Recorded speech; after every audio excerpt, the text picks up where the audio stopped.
Thank you. I didn't. Not you. Alright, I need to change all of that. Okay, yeah, I can't find any more pictures of this person. Okay. It might be real. Yeah, Oh my god. I'm gonna delete that. Shoot your shot, man. Go, go. Not right now. Not right now. Leave him on red. Yeah, I need to play Drakengard. It's more important. Actually, You should invite them to this group chat right now. So they can talk to us about Drakengard. Yeah, but like, The Drakengard gamer chat. I wanna like have them be like, hey, you actually like stream my shit, and like now people know who I am or whatever.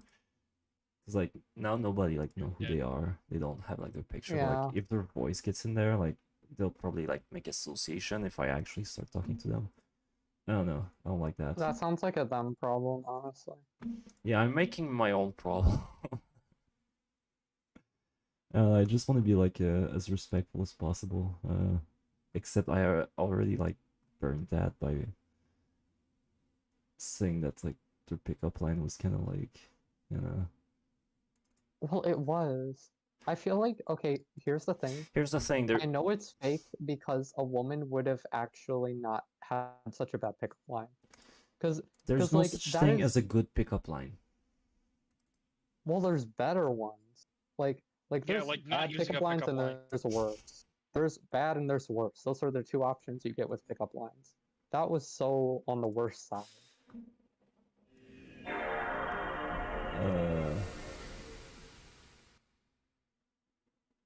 Did I launch the right thing? Or is this just like the BIOS or whatever? Kaim Drakengard? Hell yeah, there he is. Square Enix. Oh, this is loud. Wait, is the stream go? Oh wait, it's just a black screen with your face on it. Yeah, because I'm setting up the fucking stream, dude. I was so confused for a second when you were saying words about the stream. I was like, I just see black, and then I see your face in the corner. Where's the thing? Oh, there it is. Just lower that.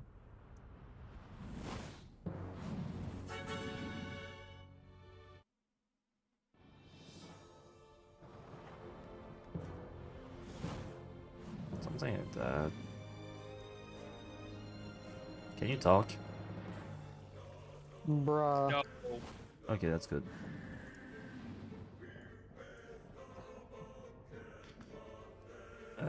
So I can go Do here. you think Game capture.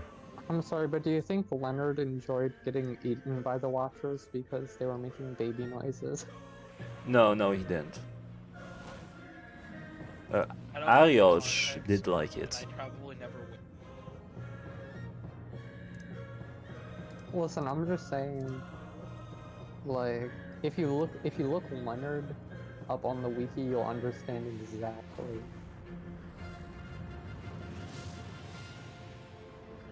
Let me make this website. Let's just say he likes them a little too young. Oh yeah, he's like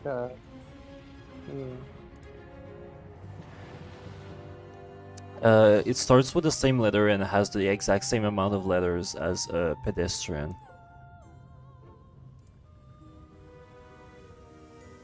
How do I unlock that? There we go. live Drakengard reaction. Live Drakengard nuclear thermal warhead. So I actually need a fucking guide for this, because this game is fucking stupid. So let me pull up the Drakengard 1 weapon guide. I've been dreading this thing like for a long time because this fucking sucks. Actually, let me The open. music is good. You're like the only person who would say that, with the exception of me. Because I have like mental illnesses or something. And the Drake Near Twitter account, which is fucking based. you please? Based. Uh, I don't play any of these games. I just really, really like the soundtrack of the first one, and think the story is kind of interesting. I mean, you can just watch a playthrough on YouTube. For real. Because I know people don't like playing these games because, well, the games suck. I love these games, but they suck.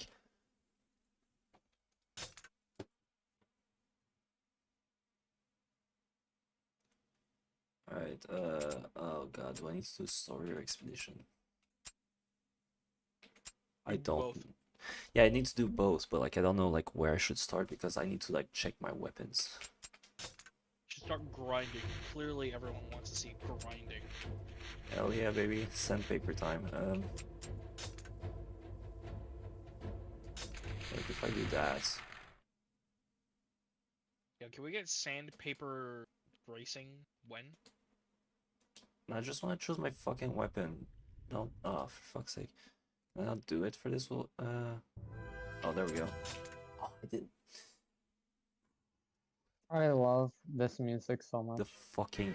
Alright. I. Oh god. I misclicked, alright.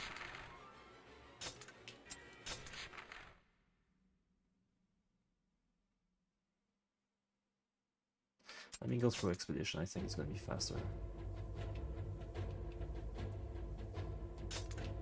Yeah. Let's see that.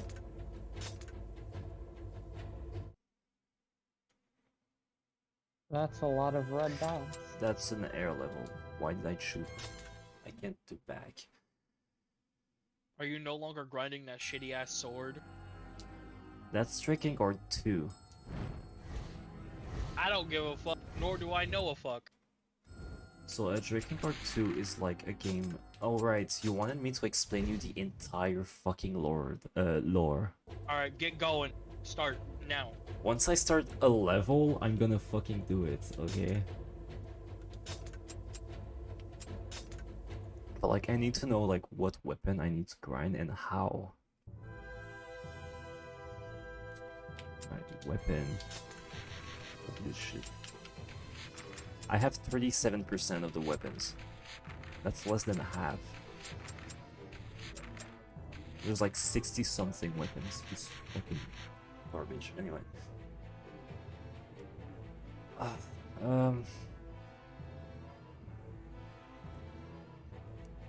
Oh, I hate this fucking guide.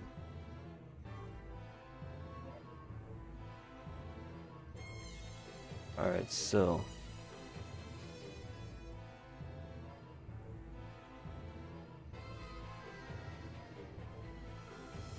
Jesus Christ. Oh yeah, it is St. Patrick's Day. That It a is, thing yes. going on. So do I have I forgot. Glory's Bane? I have Glory's Bane. Alright. Then there's King's Blood, Thor's Flame. I don't have it. How do I get it? Chapter 11, verse 1. Jesus Christ.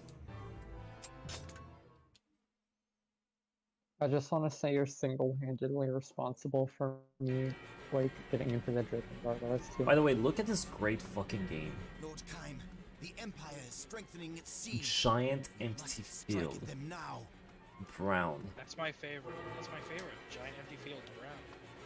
Anyway. Bro, they really loaded the Minecraft flat mode.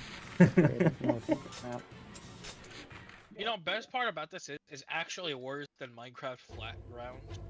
Because there's no villages, there's no slime. And it's brown. It's not even green. Okay, I need to like... Oh. One second. I need to lower the fucking volume of the emulator. It's actually fucking killing my ears. Alright, right.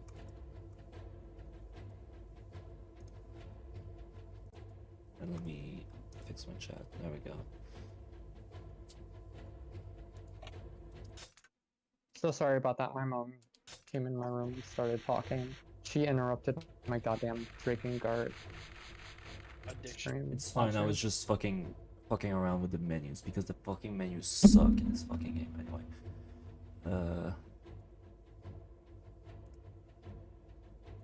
ground mission story. Yeah, chapter 11, verse 1. Please. So here's what I have to do to get this fucking weapon. You must go to the northeast corner room in the initial floor. At the beginning of the level, the room will be empty. However, if a specific path is followed, enemies will appear there.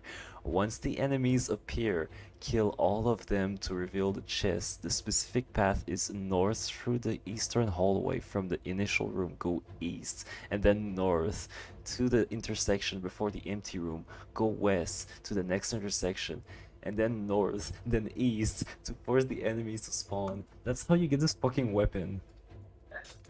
What the fuck? This is why I didn't How want. did anyone even find that? Like, that's insane. You understand why I never did this fucking path of the game. Like, it's actually like pain. Alright, let's just fucking go. I've got Arioj, who's the fucking cannibal woman with me. We're gonna get to the lore. I just need to like. Alright. Look at this fucking row of enemies in a hallway. Reminds me of home. Alright, so I need to go northeast. Wait. No, okay. The northeast room, which is this one. It's empty, but if I... Oh dear God! Wow. Yeah, I'm trying to like read this and like make it up in my mind so that I know what I have to do. Alright. The room will be empty, however, a specific path is followed. Enemies will appear there. Once the enemies there, kill all of them to reveal the chest. Alright, the path is north from the east side. Alright, so I take the right. Then go west? What do you mean? Wait, no. North through the eastern hallway. Then go east. Then go north. So you just want me to go towards the fucking thing.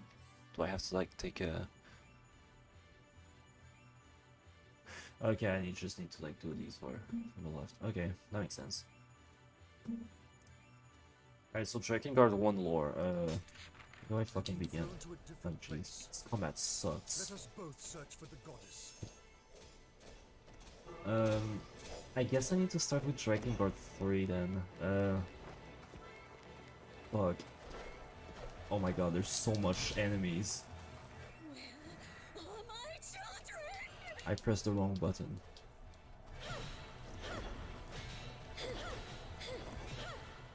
Holy shit. Okay, so, you guys are there? Yeah, I'm here. Yeah. SF? What? Yeah, I'm gonna tell the story of Drakengard. Yeah. Now, because I'm not here in Drakengard lore. You're kind of quiet. Anyway, Quiet kid in class, clearly.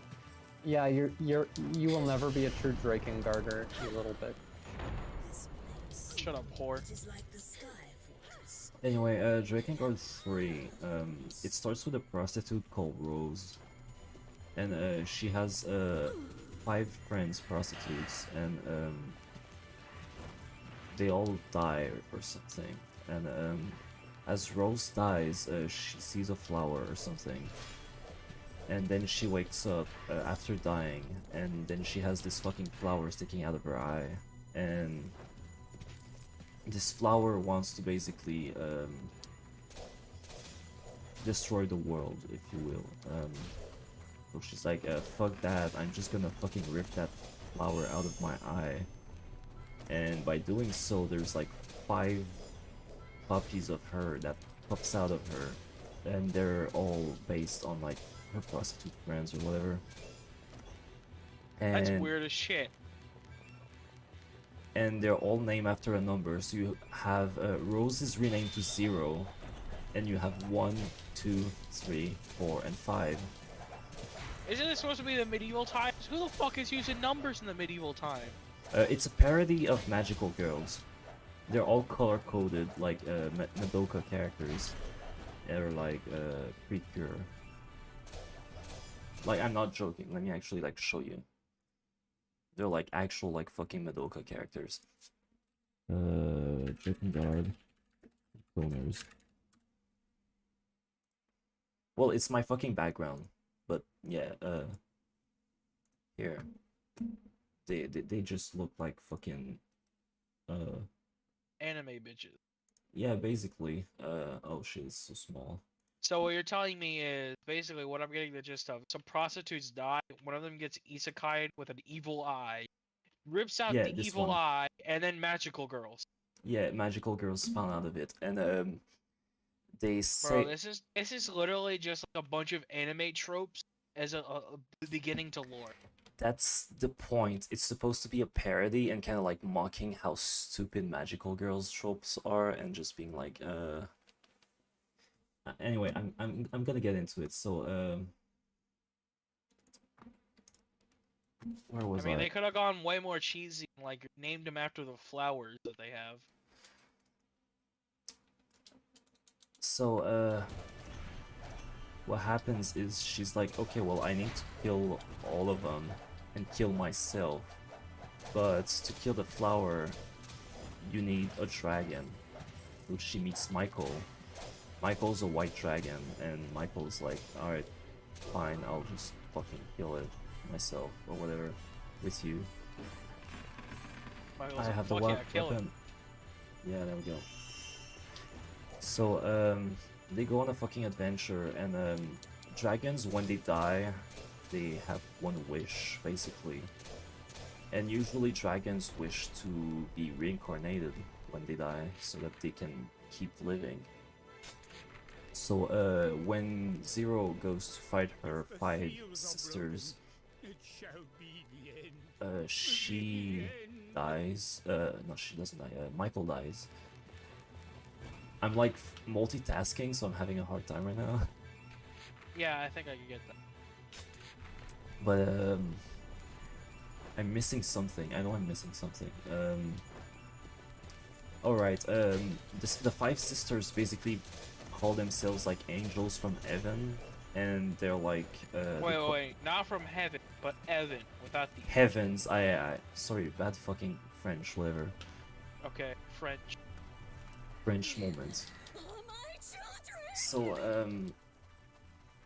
they're basically claiming to be like messengers from gods, and they use the power of songs to like invoke creatures called watchers. Now, watchers can take multiple forms, like crabs or like spiders Are these the or babies. baby giant? Yeah, the baby Yeah, giant.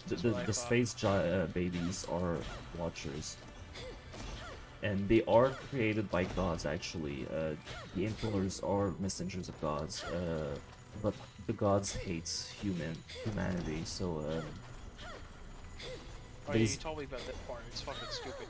yeah, but basically, they claim to be like really epic and fucking gods being, and what they do is they ended every war by just killing everyone. So they basically took over every government, and everyone just simps over them for like no reason, just because they're like hot or something, and because they have the power of songs. So Zero's like, this is fucking bullshit. So yeah, she goes to like kill them with Michael, but Michael dies and reincarnates as Mikhail, who is Michael but like as a baby. And so she has to start all over again, and she also lost her arm, so she had to make herself like a fake prosthetic arm, because if she doesn't do that, the flower will basically make her a new arm, and it won't be her own arm, it will be the flower's arm, basically. So how does she know this though? How does she know this? Because she died before and the flowers brought her back to life, and every time she dies, she reincarnates from the flower. So Damn. Okay. so she goes around and she kills Five. Five's a whore. She has massive titties and she loves food. That's her entire personality. Damn. Four is Literally me. 4 is like a genocide Character. purist. She's like she No act, character substance. Only murder everyone. she acts like she's like really pure and she's like a virgin and shit, and she just like she hates elves. She genocided elves in her DLC mission. And then So she's racist. oh, she's super racist. There's a lot of race. Very racist. Yeah, she's super racist, and she says it's not manslaughter because they're not men. They're So elves, true. So true. so it's fine. And then you have 3. Just like communists, you're not actually killing anybody because they're communists. 3 is the purple one. She's got scissors and she makes dolls who kill stuff. So she's like the dangerous one because she makes like all the fucking bosses you fight. She's like goth and shit, and like she's a fucking psychopath. Like actually. And then you kill her. Mikhail actually eats that one because it's like instinct. Oh, this game has vor? Damn. Yeah. And then you fight 2. 2 is like the most tragic one because she's actually like a good person. She's madly in love with like a guy called Sent. And I'm gonna get into like the boyfriends, but I want to like mention the influencers first. 2 is basically like madly in love with him, and she wants to like save orphans and stuff. But because Sense used the power of her voice for some reason, all the childs turned into like a homunculus, and it gave her like massive trauma. And Wait, how the fuck does that work? How do you turn someone into a homunculus? I don't remember. Like, there- isn't the there's whole a point of the homunculus is that like it's made, like it's like made, not like, you know, like it's fucking scratch made or something like that. You don't just make a homunculus out of somebody. You make it's a not homunculus somebody, from it's like scratch. a shit ton of like dead children that just turned into a homunculus. Oh, so you're talking about just like a giant undead corpse or something like that? It's not a Or is it corpse, like it's more like a giant semen monster. I don't know how to explain it. It's like a giant poop of just dead children. Damn. So yeah, Giant that semen. traumatized the fuck out of her. So she's basically like brain dead after that, and so you can't just kill her easily because you just have to like fight her boyfriend a little bit. So wait. How does trauma make you brain dead? She just... I don't know how to explain it, she just doesn't, like... It traumatized her, she just doesn't fucking talk to anyone or anything, she just is completely emotionless. But, Damn. anyway, after that there's 1 who doesn't have a boyfriend. Basically you've been collecting all of their boyfriends after killing them. Collecting them? Yeah, you kill Like your sister. Pokemon? You kill your sisters, and then you take their boyfriends. The first one is Dito. So this is like a reverse harem anime. Yes, it's fucking awesome. It's like the best part of the game is the writing because it's just like banter between them talking about like all the fucked up fetishes they have. So wait, why do they join you? Because they're like obedient to like intoners or something. It's like their duty. That's a little stupid. Yeah, I'm gonna get into it because I don't want to spoil what I'm gonna spoil anyway. But Yeah, just spoil it already. Goddamn, get to the point. basically, they're created by the flowers. They're basically just magical beings that are made out of pigeons. So they're basically pigeons that were turned into random fucking men who just like do whatever the fuck the intern asks So they for. have pigeon IQ. Yes. Got it. But yeah, the first one is called Dito. He's a sadist and he loves murder and he gets off of it. And Who was he with? Was he with the genocide bitch? He was a 5, who's the big titty one who loves snacks, and he fucking hates that bitch. He actually kills her himself, and he just like he goes hard on her. He fucking What the hates fuck her. is this shipping? What the fuck? Anyway, after that, you've got 4, who has this masochist old man. Well, not old, but he's like in his 30s or something, and he's this big fucking guy who like he's just simping really hard, and he doesn't have like any self-respect, and he just like gets off. He just gets off from like Getting hit. not getting hit, but like just being like treated like garbage. And actually their first interaction is Zero asking him to like go clean himself front and back, which implies that she will indeed peg him. After that you have... Oh no. Yeah. After Oh, that, no. number 3, the fucking psychopath bitch. She has an old man, but he's actually like 20, but he had so much sex in his life that like he lost all of his youth. So he looks like a 70-year-old man. That's about right for a pigeon. Oh god, how do I use... There we go. So, yeah, you've got an old man, but he actually surrendered. He's so scared of 3 that he just surrendered and joined your cause because he's actually like just worried about her, and he's like she's just like fucking insane. Like she just uses actual people and turn them into weapons. And then there's 2 who has Scent, who I already mentioned, who's like madly in love with her. I'm dead. I have to restart the entire thing. Wow. Stun lock. This game's Why does good. Drakengard 3's plot sound like somebody wrote a fan fiction of itself or something? Like this feels like a very weird fan fiction somebody Like I made mentioned, about another game. it's a parody of anime. Like it's being very critical of it, but it's doing a really bad job at like doing that. And that's actually something that like Yoko Taro has like mentioned. Like he's really like disappointed with how he handled the thing. But oh, fuck. Anyway, actually a fan told him, I love Drakengard 3, it's one of my favorite games, and Yoko Taro apologized to that person. I'm sorry for your mental deficiencies.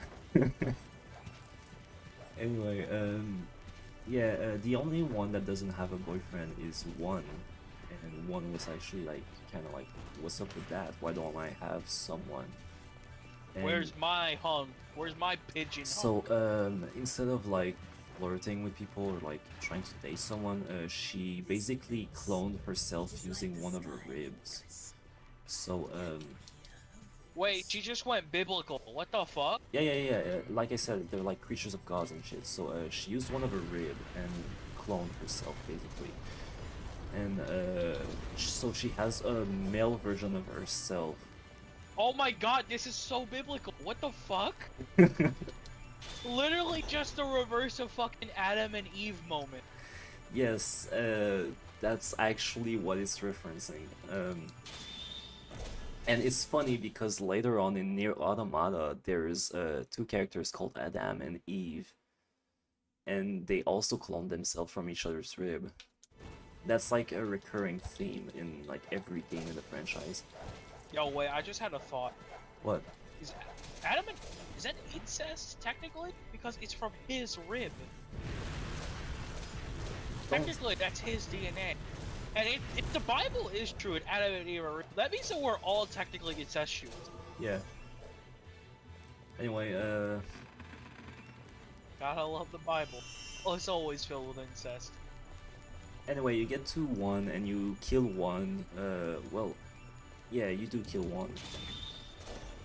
And why does it happen again? Because there's 4 endings, so like I'm trying to remember ending A.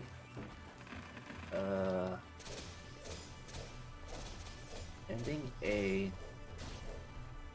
I wanna say that Mikhail dies somehow, and his wish was for Zero to win the fight. So she kills one, and then she's like, haha, I did it. No, Mikhail's still alive, but I think he's like busy fighting a dragon or something. And you kill one, and Zero's like, I did it. And then she turns around, like, talk to fucking Go and Mikhail so he can kill her. But brother one comes in her back and kills her. And that's actually not technically the canon ending, but it's the closest one to the canon one. The canon one is in a novel from the perspective of brother one. And there's barely anything different in it, from what I know, but that's what leads to Drakengard 1. And we're gonna get into Drakengard 1, but I want to like mention the other endings first. So ending B, I think, I'm not sure, ending B and C, I confused them.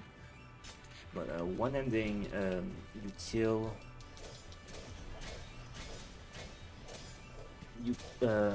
Yeah, Mikhail dies, and his wish is for you to like win the fight, because he doesn't know that he has to kill you after to like kill the flower. So Mikhail dies, and you kill one, and then it's like you're still alive, but the flower is still inside of you as a parasite, and it's gonna turn you fucking insane. So you just have fucking a very unstable Zero just walking away, fucking throwing up and vomiting, just like, I need to find a fucking dragon. And then you meet Aka, which is an android from the... well, I don't know if she's from the future or something, but she's an android, and she observes the different timelines, and she's like, okay, well, this timeline is unstable as shit, so let's go to a different branch. So yeah, then clearly you're not supposed to win. This is supposed to be a sad game. Nobody wins. Anyway, you go to branch C, and branch C is actually that might be branch B. B and C, like I said, I confused both of them. But the next one is an ending where Mikhail is dying and Zero wants to save him, but I think he already used his wish or something. So she's like, I know what I'll do, I'll use the flower. So she gives Mikhail the flower so that he can, Mikhail can resurrect, or stay alive rather. And so you have like this reversal thing where Zero is the one that's reincarnated as a child, and Mikhail is the one stuck with the flower in his eye. So it's kind of like a Uno reverse ending. It's really weird. Okay, but wouldn't Mikhail be able to just kill because technically he's a dragon? I don't know, because it just kind of ends like that. It's kind of a cliffhanger. And then you get to the last ending, which is ending D. Now, ending D, Akkad actually decides to be like, hey, I'm actually gonna fucking help you and just fucking kill brother one or whatever. And so at the end, Mikhail has to kill the flower. So you have to play a rhythm game against the flower to kill it. The flower... A rhythm game. Yeah, I'm gonna show it to you actually. Because why the fuck not? You have to beat the flower in Guitar Hero. Basically. Oh shit, I had the wrong fucking setup the whole fucking time. Anyway, doesn't matter, the gameplay is fucking garbage, but Oh yeah, I just realized that in the bottom right corner, it's a kill counter, and the bird works like the fucking yeah, you upgrade weapons by having kills. Murders. Yeah. It's basically a clone of warrior games, Muso games. So this is the fucking ending of the game. Oh, you're just gonna show me? Yeah, well, basically, you finish the game and you have a cutscene where you're like, hey, Michael, I want you to, like, kill the fucking flower. So you have a giant flower that fucking appears on top of Tokyo City or something. And, fucking, the flower starts, like, dropping, notes at you, and you have to fucking rhythm game that shit. And at first it's easy, you know, but then like the other intoner joins in and it gets complicated. Like the camera gets all fucked up and like you can see it gets really fucking far away, so you can't actually fucking see what you're doing. And like sometimes it just completely goes off fucking camera, so you can't see shit. And it gets really, really fucking hard. So Anyway, they did this on purpose? oh yeah, this took me like 3 hours to beat. Damn, wild. Like, look at this fucking shit. The cameraman is fucking losing his shit right now.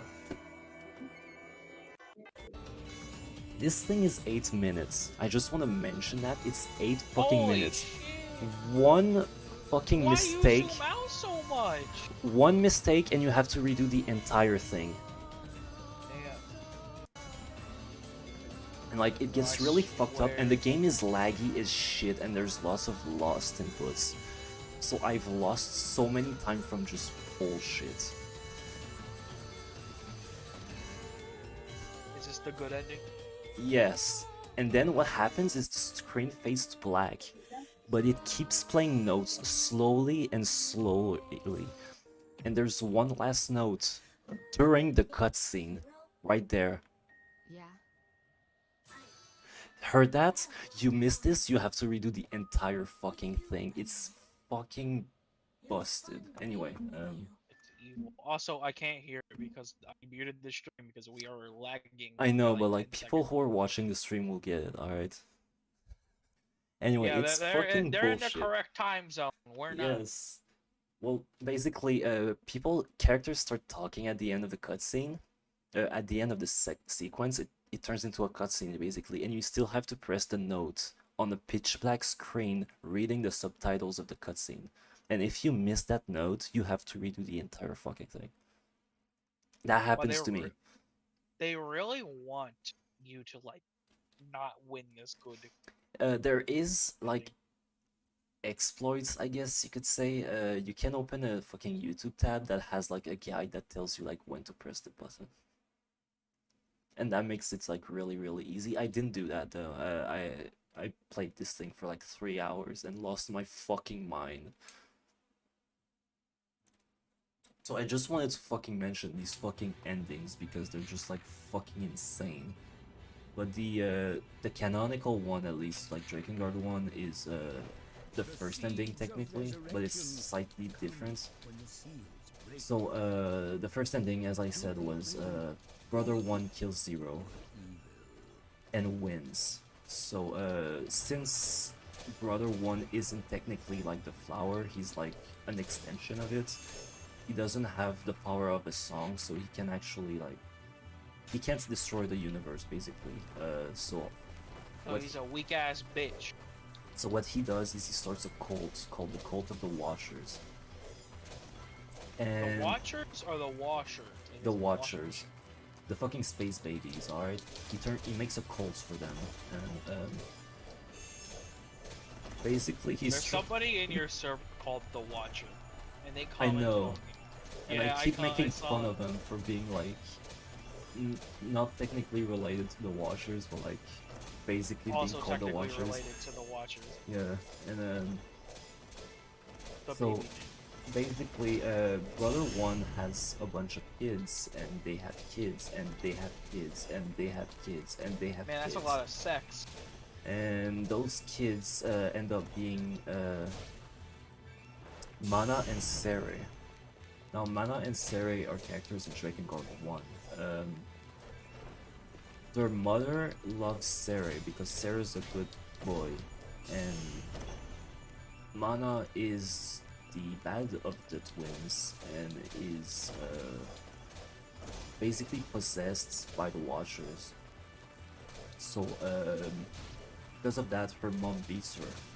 He's like, you're a fucking stupid child, I hate you, and you're cursed, you're the fucking Antichrist, so fuck you. So she becomes like head of the Empire, and the Empire used a black dragon to kill Time's father and mother. So that's the main character Wait, of Drakengard 1. are they still unable to die unless that they get killed by a dragon? No, brother 1 just died. Because he's not Oh, he's okay. just like an extension of the flower, he's not like an actual Mentor. So he's just a little bitch. And he's just a little bitch who like worships the flower. But he has like kids later on that like worships like the Watchers and makes the cult. So the cults turned into the Empire, and Time is with the Union, and the Union are in war with the Empire, because the Empire wants to like break free the world from the seals, and the Union wants to like save the seals. The seals are basically protecting the world from the Watchers and the dragons. So Time's parents get murdered by a black dragon, and he wants revenge, so he wants to like fucking kill all of them. And he turns just into a fucking psychopath. So you're kind of fucking psychopath, and you get wounded, like mortally, and you're like, okay, well I'm gonna fucking die. So you find a dragon, a red dragon that's also dying and is chained onto the ground, and you're like, hey, dragon, you want to live? I fucking hate dragons because they killed my father and my mother. But I'm dying and you're dying, and if we both make a pact, we can both survive. Now, a pact is a weird fucking thing. Basically, a human and a creature can fuse their soul together to become like a single being in some kind of way. And that's a pact. So they make a pact so they can have like telepathy, and their power is way stronger. But the issue is that Time has to like make a sacrifice to have the pact, so like it's usually something that they need. So for Time it's his ability to speak. So because of that, Time cannot fucking speak, all he does is murder. Pretty base. So you just start fucking killing people, and you need to save your sister. Your sister is one of the seal, and so if they kill your sister, they kind of win. And so you go around trying to like save the seals while also protecting your sister. And they break the seals one by one. They end up getting your sister. I need to talk about Inward. Inward's a fucking simp. He really likes your sister. He would actually like marry her if it wasn't for the fact that because she's the goddess of the seal, she can't marry people or date anyone. He has to remain pure. So yeah, Inward is just kind of simping her, and he's like madly in love with her, but she doesn't really like him.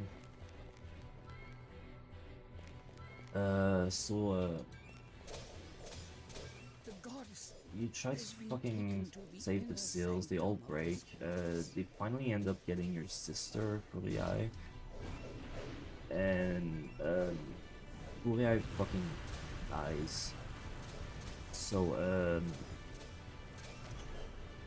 you fight Mana, who's like the bad sister who owns the Empire. You're like, well, you're not gonna kill her, but like, you have like a boss fight against her. And she like friendly duel, clearly. you fucking like goes to jail or whatever, right? And the game ends. Well, because your sister's dead, you need like a new goddess. You need a new sister. Yeah, you need a new seal. So the dragon, having turned into like a super powerful being, decides to be like, hey, I'm gonna become the seal. And the dragon's like, my name is Angelus.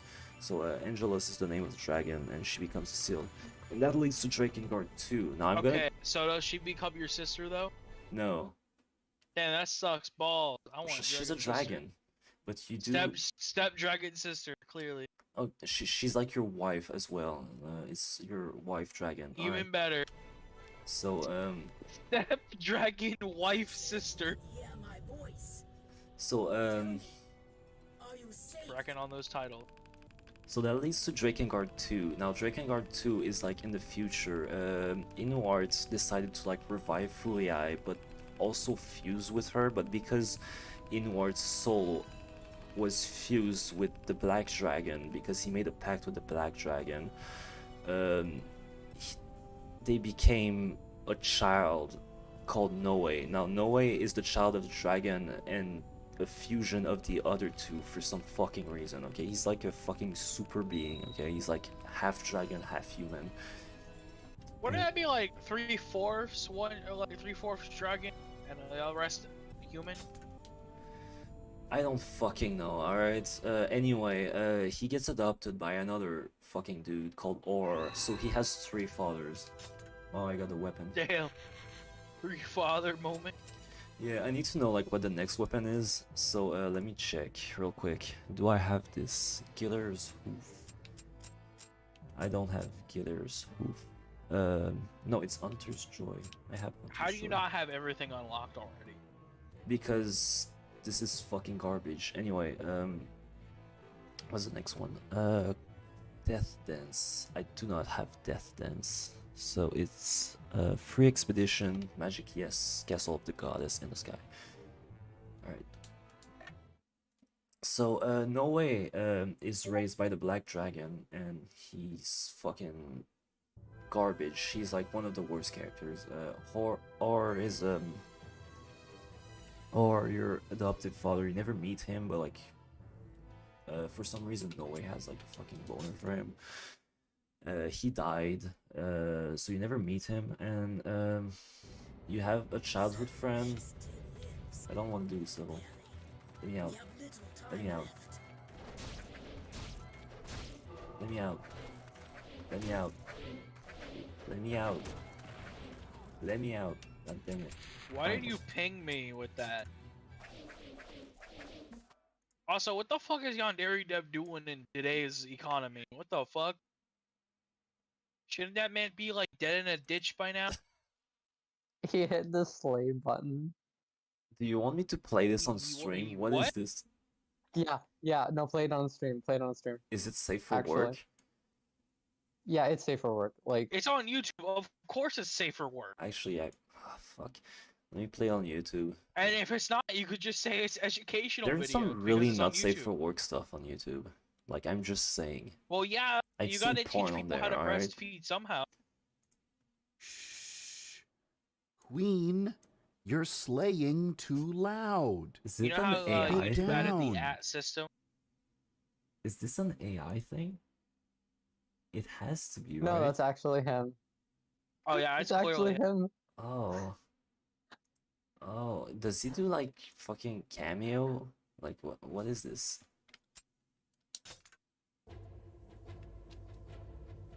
Oh, I didn't play Yo, on is that stream. what he looks like now? Is that a real Yandere Dev picture from the present?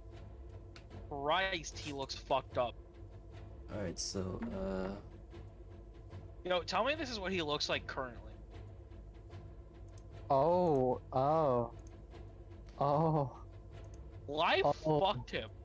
Hard. he always looked like Yeah. shit though. Have you seen that? Anyway, I don't want to get into this because I'm already like explaining the entire Drakengard lore right now. We gotta get into Yandere Did you Dev play it on lore. stream though? Did you play it on stream? I did, but I didn't actually put the screen on the screen, just the audio. Because I'm a stupid Oh, okay. buffoon. Anyway, aerial mission, expedition, Castle of the Goddess, and Sky Art. Has he finished his game yet? No. I think he finished his demo. Which is like half What? of the game March because 15th update? Yeah, because he still updated this bitch. yeah, No yeah, way. yeah. What he did, he did the first chapter of the game. Basically, every chapter after this is just like it's the same thing, but he just changes the AI basically and the model of the character to be like harder. So he technically did like maybe like a third of the game. Oh my god. But it's like He has a super buggy and manga. bad. It's terrible. He has a By the way, the manga. entire game is just an asset, Of course, it's an flipping. asset flop or whatever flip. Yeah, But he has a manga. That's a thing he has. it's probably like something It's that people real. do for him for free. He has it in like every fucking language ever. He has it in Arabic, Russian, Chinese, Italian, Korean, Spanish, Polish, Indonesian. He'd rather do a manga than actually Portuguese. work on the game. That's the thing. Argentinian Spanish, Turkish, Swedish, and French. What the fuck? Work on your game, motherfucker. Can I get into Drakengard 2? Oh, now he's adding Persona, fucking city. What the fuck is he? Maybe he should add some fucking Drakengard lore to the game. Yeah, I think that would fix it. Add all the Drakengard characters. Replace all the. Yo, none of this character that you Current think is character. like edgy and dark is actually like edgy and dark, like Drakengard. Yeah. Yeah. Armor, isn't he like quoted to say that he wants to lower the age of consent to like 16? Yes. Bruh. What a real human being. I mean, honestly, I feel like, okay. Maybe Yeah, don't Dirajav is finish that basically sentence. Leonard from Drakengard with like no self-conscious. Like, no conscience, basically. What?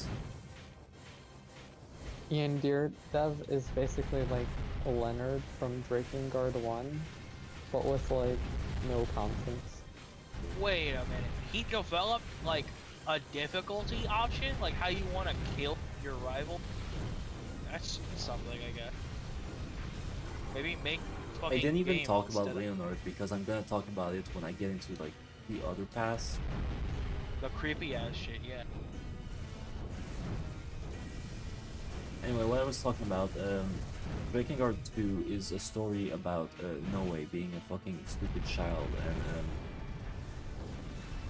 everything is a plot hole, so it's hard to talk about Drakengard 2. But basically, Noe is working for whatever the fuck the Knights are, and basically the chief of the Knights tried to like kill him, and he's like, okay, well, I'm leaving the Knights, and he becomes like a traitor or whatever, and he finds Mana, who's the villain from the first game, who was like in prison or whatever, and she's like, I want to like save people because people are being killed to like feed the seals basically and keep them working, and he's like, I want to like save the people who are being used for like the seal or whatever, and so you go around and you destroy the seals. It's basically like the reverse of like the first game, and well, yeah, what happens again? Kaim is in the game as well. He's trying to break the seals as well because Angelus is in pain because the seals are causing pain to her as she's the seal now, and so they break the seals. Angelus is the last seal. She was basically sealed because she's dangerous and she's a dragon and she's fucking crazy and racist. She hates humans. What's the next weapon? So, I don't remember. Drakengard 2 is a hard game to remember because it's so fucking trash. Like, the story is the worst part of the game. Okay. I know what you're talking about. Clearly, it's the best part. We have giant babies eating. I think is a pedophile in whatever affair he is. Yeah, I mean, that's Drakengard 1. Clearly the best part about the game. But I didn't get there yet. I'm in Drakengard 2. Wait, how did you get to Drakengard 2 Because and not talk about that part? Drakengard 1 has 5 endings. Ending 1 leads to Drakengard 2. It's an extension of ending 1, alright? I just want to like go through it really quickly and then go back and do the other ending. you're about to put my ass to sleep. It's already my bedtime. I'm gonna speed through it, alright? Fucking. You got Right. 3 minutes. And I'm gonna No, go wait. take a They nap. save Angelus, and Angelus lost her fucking mind, so they have to kill Angelus. Angelus dies, and then Kaim dies because they're like linked by the fucking pact. Then Noe uses fucking the power of sheer will to just go inside of Mana's mind and kill the Watchers inside of her brain to save her from her curse of being evil. And then they're like, the dragon, Legna, the black dragon, he's like, actually, Noe, you're like a weapon who's like gonna give the world back to dragons. Because you're like, we created you using the bone casket or whatever, and we're gonna use that. We Like, created you using cock and ball. so Noe is like, oh, you're a fucking traitor, then I'm gonna fucking kill you with the power of dragon blood or whatever. And that's the first ending. The second ending is something else, and the third ending, whatever. Everyone's happy, and they're all like fucking whatever. But you have to beat the game 3 times to get that one, so nobody does it. Anyway, that's a dead end. So like we go back to Drakengard 1, and if you get every friend along the way, you can get ending D. But there's also ending B and C. Ending B is basically at the end of the game. I think you kill. I don't remember, but basically, instead of after killing every seal, instead of like turning Angel into another seal, Angel turns into like an evil dragon, and then there's like all the dragons are freed and just try to like get the world back. So you have to kill Angel, and then you get a cinematic of Kaim, who's like, oh, I'm gonna kill every dragon. There's like hundreds and hundreds of dragons. Ending C is the same thing, except instead of dragons, Inward is like, oh, Furia died, your sister, and I'm a big simp, so I'm gonna put her in the thing that's gonna bring her back to life. So Very nice. he brings her back to life using the seeds of resurrection, who's also the seeds of destruction. So she turns into an evil fucking bitch, and she just starts fucking killing everything.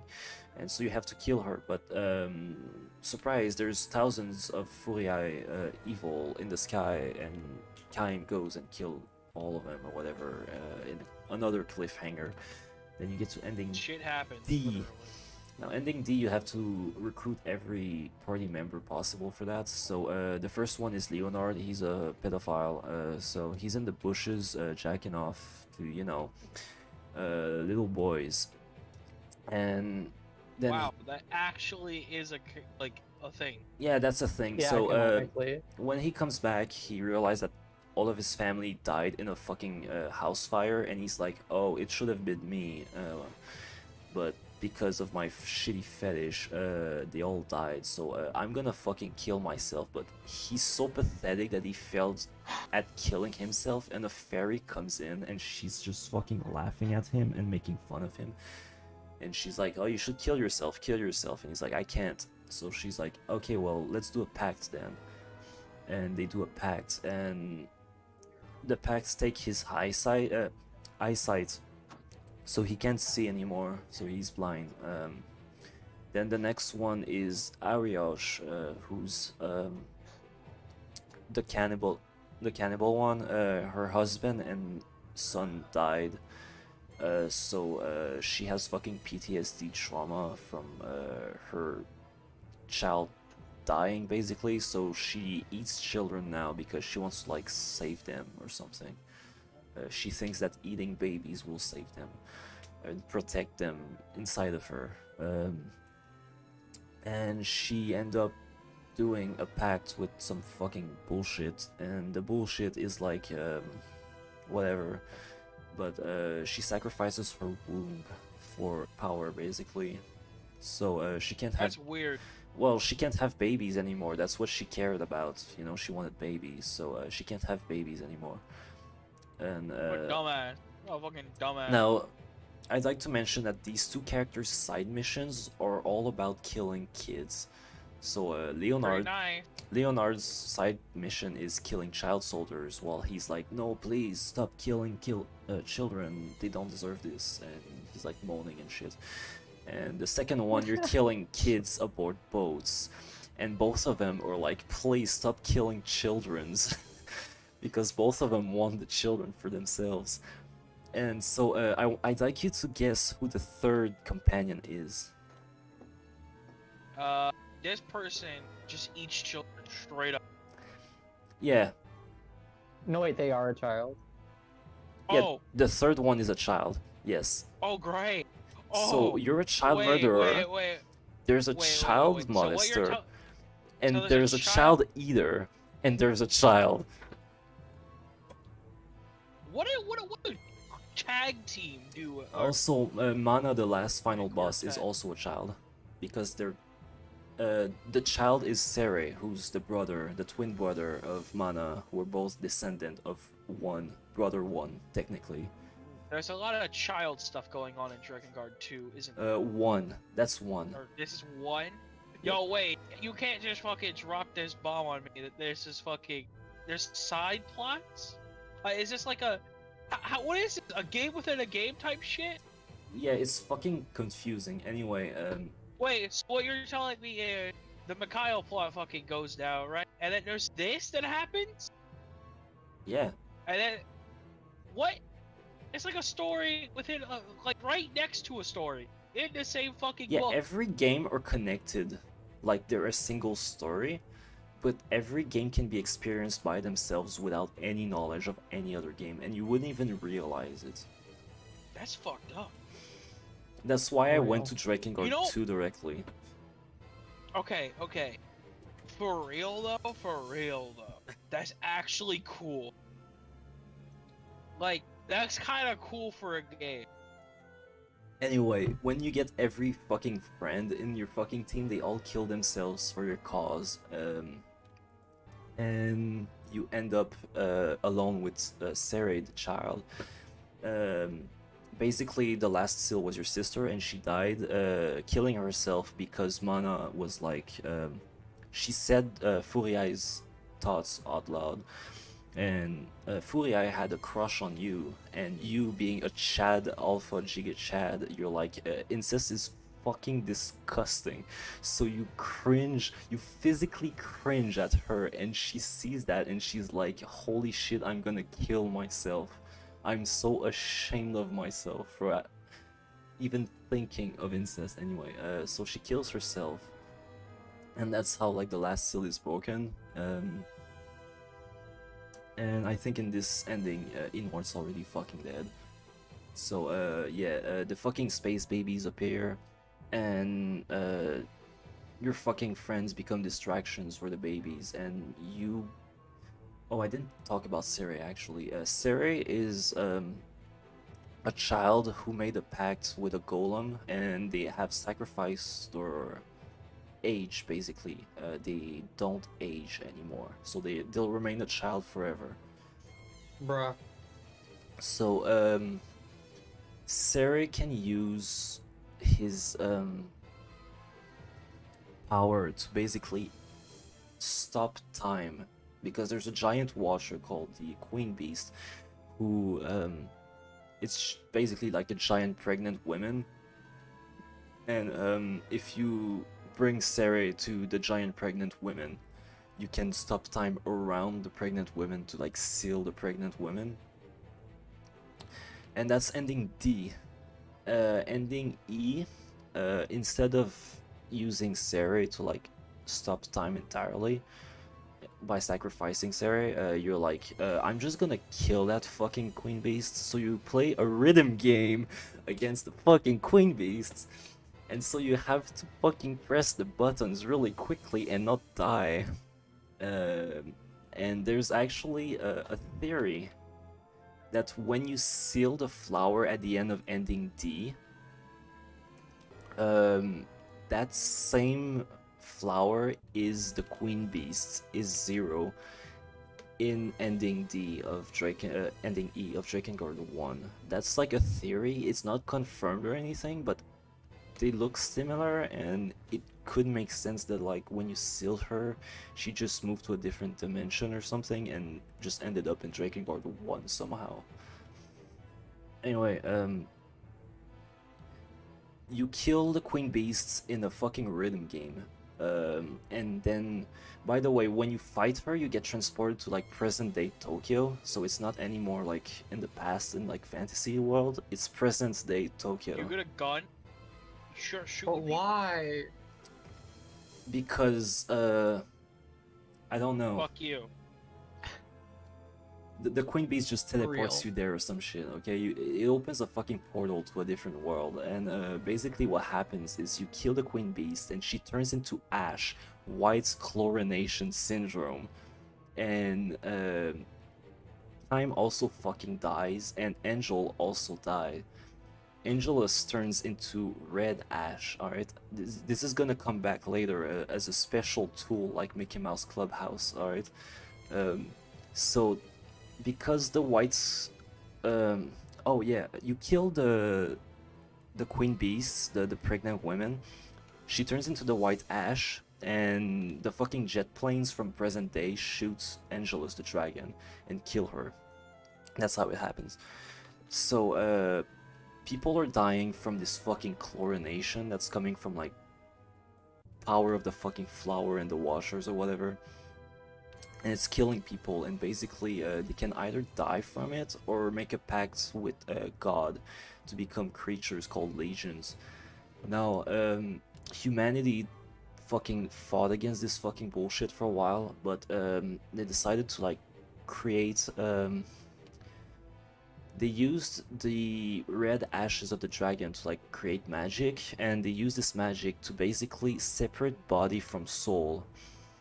So what they would do is they would remove the soul from the human's body temporarily while like the disease disappears, and then when the disease disappears, they will put the soul back into the bodies. That's the plot of Nier. So they start this thing, and what happens is like humanity basically dies out. So you have these people called replicants who are vessels for the souls of the humans, and you're playing as one of them. You're Nier, and you have your sister Yona who's dying of a thing called the Black Scroll. Now what happens is there's what? the Black The Scroll. Black cock? The Black Scroll. Yeah. Anyway, you have your fucking sister Yona, and you're trying to like save her or whatever. And there's, you know, she's dying of the disease, so you're going around just fucking killing things called shades. They're like yellow creatures, and they're like fucking everywhere, and they get smarter and smarter as the game progresses. So you fight these fucking creatures called the shades, and they fucking kill everything, alright? These fucking motherfuckers are fucking bullshit, okay? You hate them. You want to kill all of them. Anyway, their boss is called the Shadow Lord. Now, the Shadow Lord is a fucking dickhead. You know he's a dickhead because his name is the Shadow Lord, alright? He comes in there, he's basically the king of the shades. He's a shade himself, right? He takes your fucking sister and he just fucking dips outside some other place. And you meet Kaine and Emil on your way. Kaine is like a girl who dresses in fucking lingerie, and she has a penis, and that's cool. And Of course it's cool to you. Emil is a kid who has a power of petrifying people. So what happens is you lose a fight, Shadow Lord gets your sister, and there's a giant shade that's like you can't really stop, so you have to hold it inside a basement, and Kaine petrifies herself from Emil locking the door. And then like 5 years later, once you become an adult, you still don't fucking know where your sister is, but you do regroup with Emil to find a way to like depetrify Kaine. So you find out that Emil is a weapon that was made back in the days when they were like doing experiments to like save humanity. So Emil is a weapon, and he had a sister. As you can see, there's like a trend of like brothers and sister in this game. Anyway, Yeah. basically, Emil fuses with his sister, who's also a weapon, to become the ultimate weapon, and he turns into basically like the skeleton with the funny head. So what you're telling me is, they're a weapon to surpass Metal Gear. Really. Yes, he can like fucking shoot giant fucking laser piss. All right. The laser piss, got it. Yeah. Yo, I was seriously about to fucking pass out though. I'm almost done. Only 2 games left and a half. Or you could just do it next stream. Next stream. No. Wait, no. I can do this. Before you quit the stream, give me one chance to give you a good thumbnail, because I've been making something, Oh, go ahead. Why would I use and it it's a 10 out of 10. First? Anyway, let me finish. Alright, so Emil, being the ultimate weapon, can now depetrify Kaine. So like they go around and they kill all sorts of like bosses around, and once they reach the fucking Shadow Lord, they're like, I have a question. what? Where does 2B come into all this? Next game. Alright, sweet. So Nair's like, he reaches the Shadow Lord, right? All sorts of friends have died on the way, alright? And you're like, this is the moment, right? This is it. Almost all your friends are fucking dead outside of Kaine, and you just want to fucking kill this dude, save your sister, and go home, right? So what happens is that, there's these 2 girls called Popala and Devola. They're twin sisters, see a trend. Anyway, Devola and Popala, they're basically the ones that have been taking care of the village all along. But apparently they were also the overseer of the replicant Gestalt project, which means that they were the one responsible of taking care of the vessels for the humans. And you are a vessel for the humans, so you learn that the shades are the real humans, and you've been killing humans, and they just wanted to get back their bodies, but you've been just like fighting them, but you can't understand them. They're just like fucking talking creature, like bullshit. So you learn that the Shadow Lord is you. It's your shade, and he wants to save his sister, who's like a shade as well right now. So you've both been fighting for the exact same thing. You're having like, basically everyone is evil and good at the same time technically. Like they're both good in their own story, but they're both evil for each other. They're like, it's like the ultimate like gray story where like everyone is just like trying to do the right thing. And you learn that at the end of the game, and like you kill the Shadow Lord, you save your sister or whatever, it's the end. And then you can replay the game again, but now you have subtitles for all the shades, so every time you kill shades you have context for what they're doing. They scream for help, they're like, you killed my mom, I'm gonna fucking kill you, stuff like that, or like So screaming based. for their parents, like, please don't kill me, I have children. You kill their eggs, they're like, please, they don't understand, they don't know what they're doing, don't kill them. And like every single boss had an ulterior motive that was like really like fucking sad, and you've just been killing them all along for nothing. You've been killing good people for bad reasons. And Kaine has a parasite, basically has a shade inside of her that's like slowly taking over her. And at the end of the game, when you beat it again, it's revealed that Kaine has that shade inside of her that's killing her, and you have 2 choices. You can either just kill her and live happily ever after with your sister, or you can sacrifice your existence to save her, which means you delete your save file, you delete all your progress, all of your existence. You've never existed. Nobody know or knew who you were in your life, which means that's like you'll save her, but she won't remember who you are. Neither will your sister. So like, you end up with just your sister and Kaine together. Like, what the fuck is this? You know, like, I guess I saved you.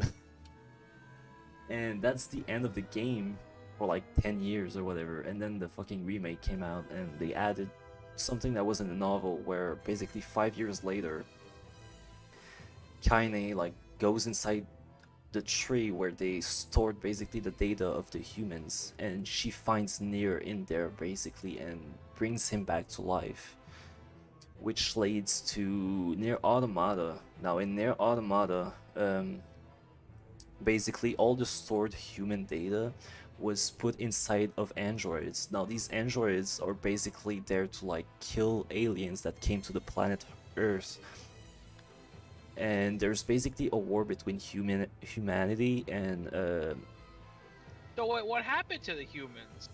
they're fucking dead. The project failed. You killed the Shadow so- Lord. You So fucking they're just dead.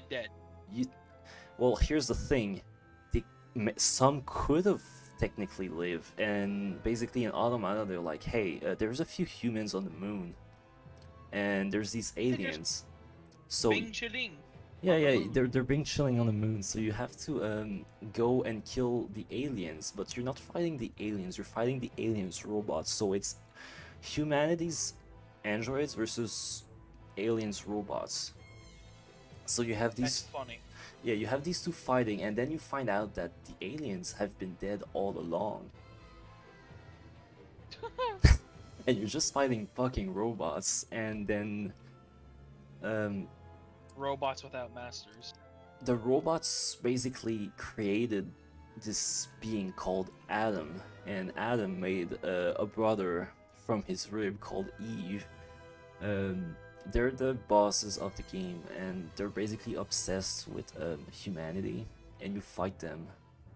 Obsessed with it? What do you mean? They're obsessed with humanity, as like they try to become human Uh, because they're like different than like robots. They make decisions that are like weird. They kill people and all of this stuff. And they're like, hey, that's kind of cool. Let me be like human. But well, that's more of an Adam thing. Eve is more like just obsessed with playing and just like doing cool. Vibing. Yeah, just doing cool shit with his brother. He's kind of childish. So you kill Adam, and Eve is like, I'm gonna fucking kill you. So you kill Eve, and then the game is over. You know, you save the day, but then you replay the do nothing game. wrong. You replay the game again, With subtitle. but now you play as 9S, your like partner, right? Like the little boy toy. Oh yeah, the twink. But he's a hacker, so he hacks into the servers of the androids, and he finds out that humanity's fucking dead. So the aliens What are a dead. twist! The aliens are dead, and the humans are dead. So he's like, what the fuck is the point of this fucking war? Like, this is stupid. And then Would have been a cool option to have humanity alive, but they just don't care. anyway, the robots decide to hack the androids to just fucking like exterminate all of them. And then 2B dies, but 9S manages to survive, and you meet A2. A2 is basically she was like an older version of 2B, if you will. Better to be, you mean? An older model. But yeah, she killed 2B as she was like dying, and she took her memories. But 9S only just saw her killing 2B, so he's like, I'm gonna fucking kill A2. So you go back Alright, and but you do realize they could have named her A1. no, because they're both Model 2. You have A2 and 2B. They're both like Model I 2. want A1 sauce. That could have been funny. A is attacker, B is battle. They're both the second model. There was also another 2 and another 9 before. and they created like this whole thing. But like this is like in some concert. You need to like watch a concert where like they and like a drama CD. Straight up a concert. Yeah, you need to go to a concert to have like the fucking prologue and the fucking like the ending of the game is in a fucking like drama CD or some bullshit. All right, it's stupid. It's mega gay. You have to like go multimedia to get everything about the game. Anyway, I'm not gonna get into this bullshit because it's stupid and it's not really necessary. But you go back and forth between A2 and 9S, and there's like this giant tower that just comes out of the fucking ground, and you go in the tower and like you go up there, and you basically learn that there's this AI that's been just causing this war to never end. There's been waves of war over and over again. I think you're like at the 9th version of the war, basically, and every time like they find out, they just fucking reset the war. So you've just been fighting this never-ending war that's just been like caused by this AI that's just curious about shit. They're like, hey, we just want to know, like, you know, we're just curious, you know. So you just War. We need a war. so anyway, you fucking end this AI, and then you end up, you have to choose between A2 and 9S, like who fucking kills who, basically. They all die at the end anyway, and then you have this like fucking prologue where you fight against the credits to like reverse You fight the credit. yeah, you fight the credits to like reverse the bad ending and be like, hey, I don't want this bullshit to end bad, so I'm gonna fight the credits and just be like, no, I won't take this bad ending, I want a good ending. So you fight the credits, and then they're like, okay, here's a good ending, we rebuilt the fucking androids, cliffhanger, bye bye. And then we have a fucking spin-off game on fucking mobile. It's a gacha game and it's fucking garbage, and you're basically this little girl, and too long didn't read. You're I need to download that on my basically there's a fucking there's a server on the moon with all the data of humanity. Basically in that server there's this little girl, basically, and there's these towers, and she's basically trying to like save humanity's like data from corrupting and shit. And it's a shitty Wait, game. I'm so sorry to interrupt, but like, have you I'm heard done. of the gangster computer god Copy Pasta? No, but I'm done. big- That's Drake. That's Drake Nair. That's the entire thing. You know everything. Any question? Yeah, clearly 9S is best character. Cringe, but yes. Yeah, fuck 2B. We need that twink. A2 is better though, I think. Well, I like Kaine. Kaine's got a penis. You're really set on that, aren't you? What? Dicks. No, it's not about the penis. It's what the fuck is that thumbnail? I'm not making You that. need to- First. I'm not making that my thumbnail. That's not even came from Drakengard 1. That's came from Drakengard 2. So base. It's so bad. That what makes it so good. God, the game just starts fucking chugging whenever like I just tab out to like look at fucking Chrome. You have to make that your thumbnail. That's good. That's good. My PC just crashed. No, it didn't. Okay. Got spooked. Alright, there you go. I'm flashing it. It's fucking garbage anyway.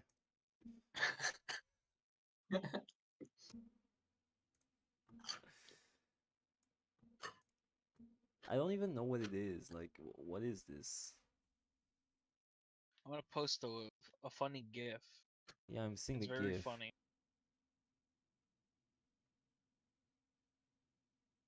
Oh, That is very weird.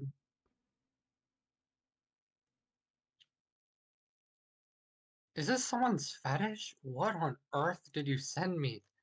Bruh. Wait for it. Wait for it. Just the way, and then she just stares. It's so fucked up. God Alright, damn. I've seen enough. Yoshikage Kira moment, but in reverse. Yo, my emulator just fucking crashed. Good. No. Saving us. It's saving us from Drakengard because it knows my bedtime is up. No, It's I'm my still playing, bedtime. dude. Come on. I hope I didn't lose any fucking progress. Imagine using light mode on Discord. I am. What about it? Why do you want to flashbang yourself? Yeah. Just lower your screen's brightness.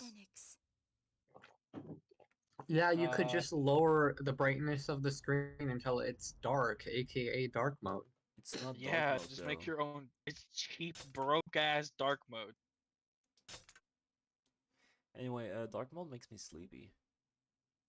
Good. Get sleepy.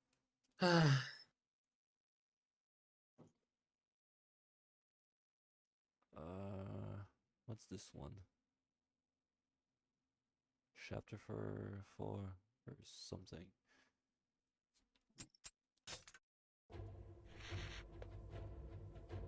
I probably have this one actually.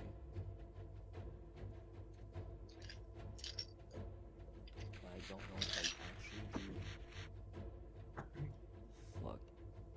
I hate everything about this. Is there another one in fucking Expeditions? Aerial mission. There we go. Can do that one. I hate to say this, but I feel like all of your Vocaloid albums are very Drakengard 3 inspired, where Didn't even play there's a ton Drakengard of 3. like a lot of characters. I know, but well, okay, but like they still kind of resemble it in this weird way of like the character building, of it being like a shit ton of like characters that are all related to each other. I don't know, and I'm that not they're gonna all lie, like some of your internal. music is pretty good though. Yeah, I like a lot of it. Like, Rank them. do you actually want me to rank them? Garfield and Miku, 10 out of 10. Best Yeah, one you've baby. made ever. I'll try to Can we get a sequel? Can we get a song just about them raising their child? I mean, I could make a sequel. Yeah, we need a whole fucking album dedicated I to can't. Miku and I Garfield. can't. It's too much. What do you mean? I've already put like everything I wanted about this like in one song. Like I can't like. There's too much. Like. We need to have like a fucking like anime fucking sitcom fucking show, but wrapped up into an album. I actually made a shitty like animated like sitcom back in the days on YouTube. Well, you're qualified to make this album. But like all it was just like JPEG of characters that I made, and I would just like plaster them on the screen and just have like really loud sound effects playing really loud with text to speech. Well, okay, now all you have to do is just have an album like playing music in the background. You don't actually need them to, you know. I guess you could do have text to speech, but like you gotta have funny album. It's just Miku and Garfield hijinks with their fucking abomination of a child. It's just Garfield with fucking blue pigtails. Oh, I'm actually playing the game again. Damn. Alright, I should sleep. I'm gonna go to sleep now. Really? That's I'm not gonna sad. play for very long. I'm just gonna play for like 21 minutes. I'm going to hibernate. I'm hibernating now, bitch. Fucking sleep is for the. I'm gonna hibernate for 8 months really straight. Real. Real. And the entire time, I'm gonna be dreaming of every way I can murder Skrillex. I'm going to kill him. We need to kill him in every timeline and every ending of every timeline. Yeah, especially the Drakengard time. Skrillex. Skrillex. We're gonna kill Skrillex. Skrillex will die. We're gonna flay him. We're gonna crucify him. Turn him what- into what- Tiananmen Square paste and fucking power wash Yeah, his waterboard him. train. I don't give a shit. Yeah. You know, I got a power washer at work. I can just bring it home, use it on his balls, you know? Yeah, see what we're gonna do is that one torture method where we cut you from balls to head, so you stay alive the longest, but it's gonna be with a power washer. You can't even shit on the station.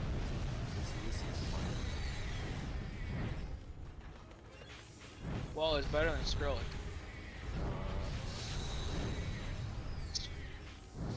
I'm not sure. I'm not sure. Fucking. Can we sell music better than Skrillex? I'm gonna Yeah. be like really honest. He's not like that. Okay, It's but, like, have actually you just heard? the But have same you boring heard shit. Garfield and Miku? Like, have you Like, heard that one- song before? It's Like the top bad 10. one. Alright, I I'm mean, gonna pass okay. out now. See ya. Okay, see ya.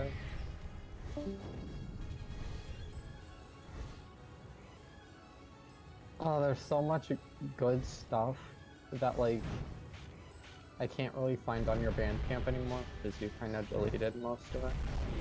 Yeah, I don't want you to even. Oh my god. I literally met. The first one that I listened to was Cartoon Sex, I think. And it was like way back when you posted it on the Death Grips server.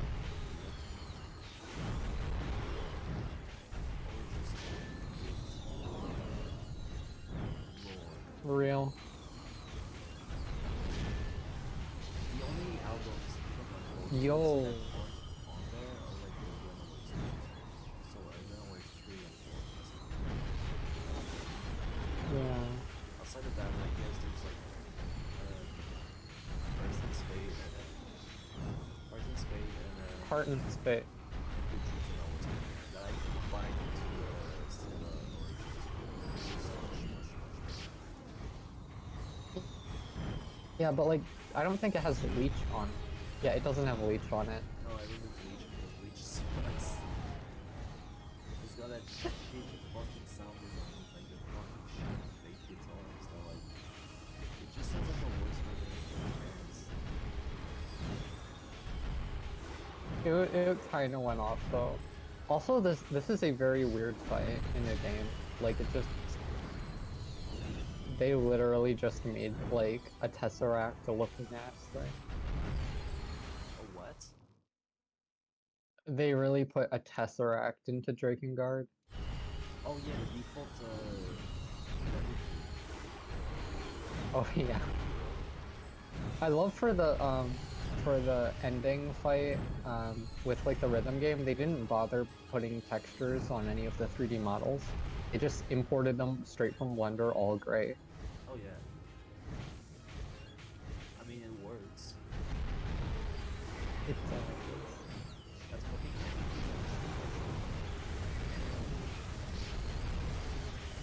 it's such like a weird cool.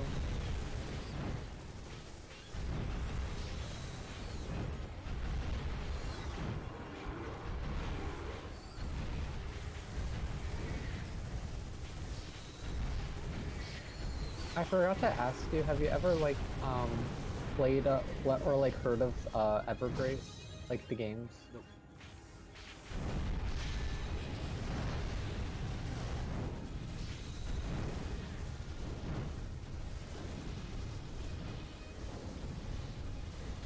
Oh, so you haven't then? Okay, because I feel like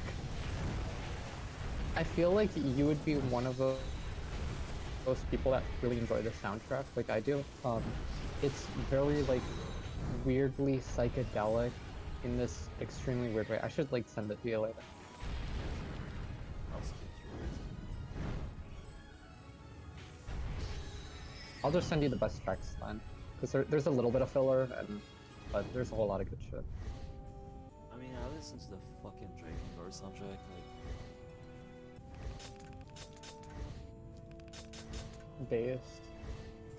Oh wait, oh, for fuck's sake. I was supposed to finish this fucking mission in 2 minutes 30 seconds. How long has it been? I don't know, like 3-4 minutes. How the fuck am I supposed to do that? Oh, I didn't use the right version of the dragon as well. That's something I keep forgetting. Like I can just use max level dragon, and I've been using the fucking default level 1 dragon. Only fools fear great failure. The Honda Civic of It is the dragons. small Yo, when the fucking D-Tech kick in.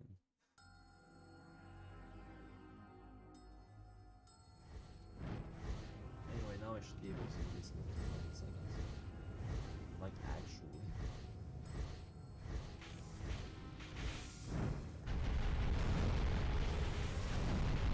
Oh, yeah.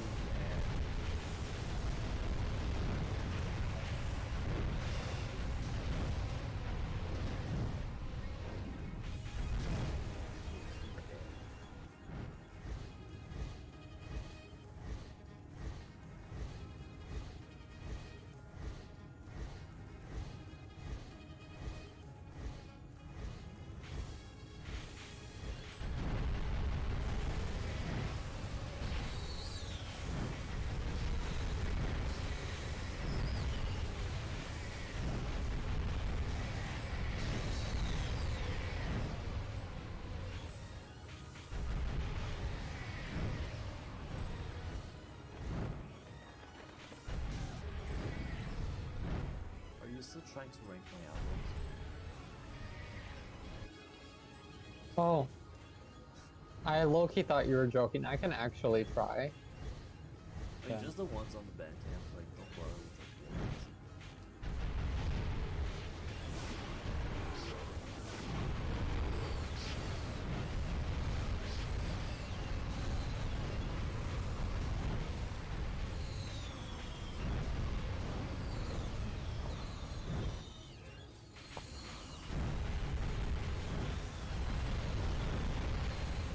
Okay, it's low-key really hard. I would... Okay, I would say top three in no particular order. Stella, Stella Origins, and Kill Your Parents.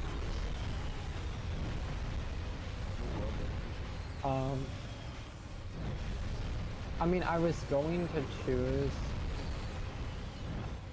I was going to, but I just... I don't know. Okay, well, Stella has to be in the top three just because it's a goated album. Then let me pick. Because I low-key really like World Domination too. I like it more than Kill Your Parents.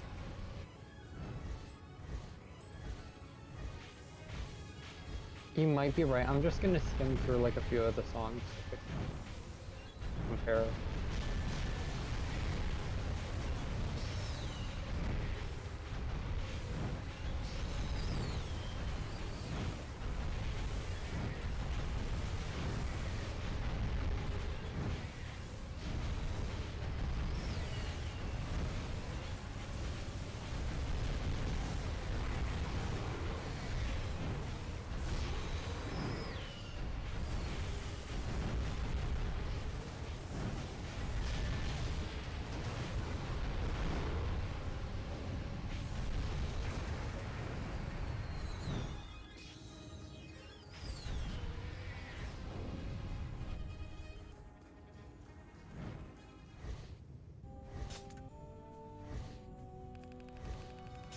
For fuck's sake.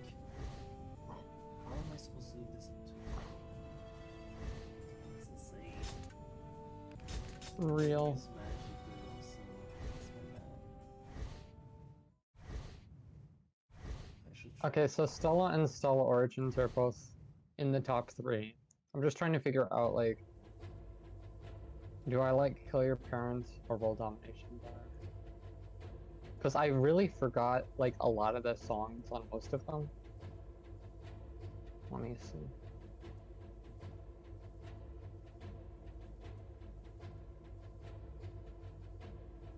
I'm gonna stop playing.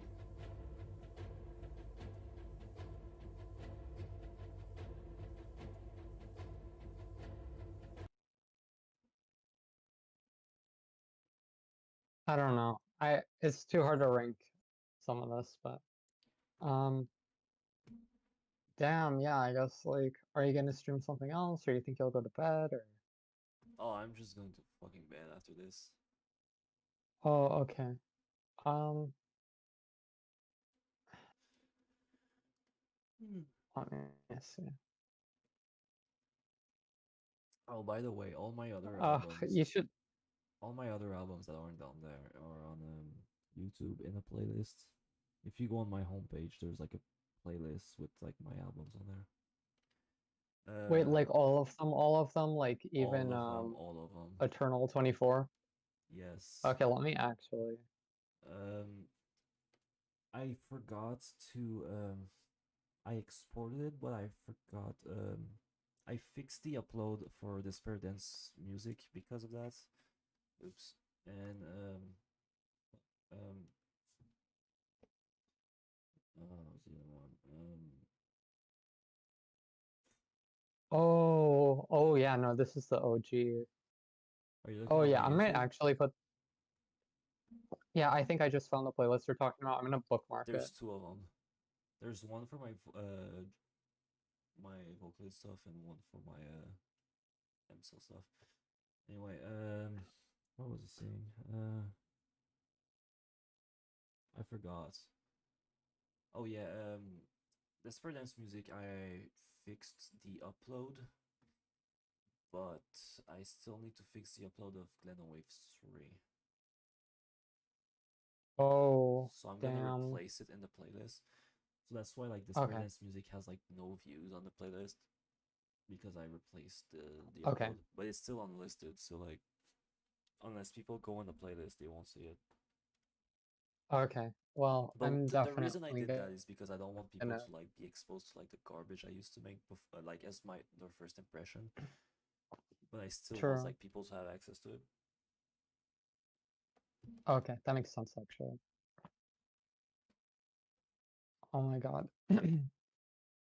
I'm actually thinking of like getting all like the wave version of like the albums as like on like a Google Drive or something, so people can technically download them. But I don't know. By the way, those album Based. covers suck. Wait, which ones? Oof. I think the worst one is "Sun Was a Mistake." I really like. The more I get good at like drawing, the more I hate it. I Yeah, okay. it's fucking I'm not gonna garbage. lie, yeah, that one's kind of bad. It's Like, really terrible. It's so fucking bad. BLKGG is also kind of fucking garbage. It's just a picture of me, with some copy pastas on the fucking side, in MS Paint. real. Kotak and Mindbreak are kind of like on the line where like they kind of have a style going on, so I don't really mind that the art looks like shit because it is stylized. Then Yeah, there's like Do Not Open, which just looks fucking boring. true. I I don't mind the first two, like the self-titled and Trash. I think they're fine, just fucking selfies. Nightmare looks cool. MSLF looks cool. Uh, Monster Jam looks fine. Insomnia looks good. Eternal looks fine. Gundam Store looks good and terrible at the same time for different reasons. real. Like it is stylish, but it's like, ugh. Also, it's all fucking stolen art. So like, I don't really have a lot of pride for it. Like now I do Oh my own no. art, so like, I don't have to like fucking just take shit from random dojins I find online. Wait, What? did you actually make the album cover for Glenn Waves yourself? Like, are you in it or? The what? For the Glenna Waves like first album, um, did you like take that picture yourself and like pose for it, That's or my is friend it just like Yasmin. a random photo? That's Oh, Yasmin. damn. She's my friend. She drew the Insomnia album cover, the MSL and Crimson TH collab album was actually like a sketch for Insomnia that I repurposed. Based. The Glenna Wave 2 album cover is another friend. I don't remember which one. It might have been Crimson. No, does Crimson draw? I've never seen him draw. I don't remember who did the Glenna Wave 2 one. Someone did it.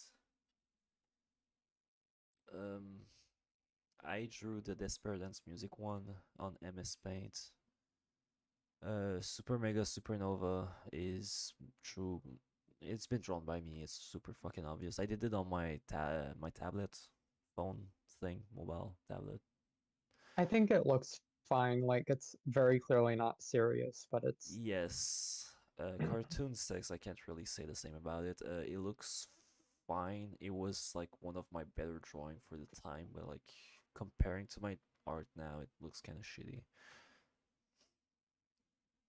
The gun looks particularly bad. Like people were actually like telling me this yeah. looks like ass. And then there's Hair Girl, which I have mixed feelings about. There's not a Same. really shitty looking gun in it, so like it's not as bad technically, but at the same time it looks like shit. Also, I don't like the lore and characters of that shit. That's like one of my Yeah, that's one of my main reasons I don't even want to like go back to this. I just don't like the vibe. true. Like if like us and Crimson ever did another collab album, we gotta start fresh. Cause like holy shit. Yeah. Like there is no way to make a sequel to whatever that is and make it good. Yeah, I mean technically I did like in the canon because there is a canon. I think you've seen it actually, right? Like I made like a Um, timeline, and Air Girl is actually like technically a predecessor of the world domination timeline. what the hell? I didn't know that. You didn't That's know about it? insane. Let me look at. I'm gonna find it because I can actually like improve it right now. Let me go grab it. It's on my laptop, but I can just put it on my hard drive. I'll be right back. Okay.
All right, I got it. Based. It was I first showed it in my trailer for Kill Your Oh Parents. shit. Give me 1 second. My mom's.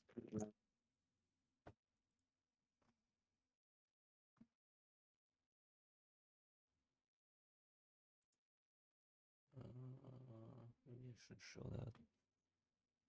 It doesn't matter. Okay, I'm back. I'm back. Holy shit.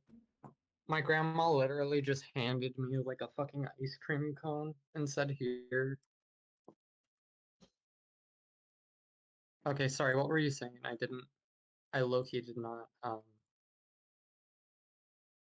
Oh, you posted a lot. Okay, let me look at this. Oh, I've never seen this before. This It is actually really interesting. it wasn't a trailer um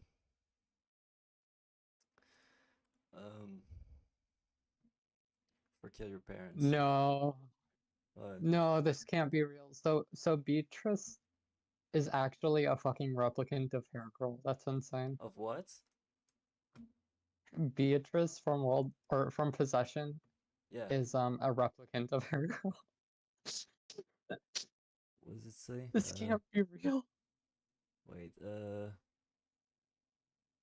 I'm saving this Oh yeah. image. This is actually insane. I forgot about a lot of this, so I'm gonna like go back to this myself. Cause I need to like read this myself because it's been a while, and I need to like update it because I want to like add still an origin from to this. I guess maybe because it is like a retcon version of Earth and Spade and the first one. Okay, yeah. Actually, it's not even there. Oh, it is. Yeah, I need to replace that one.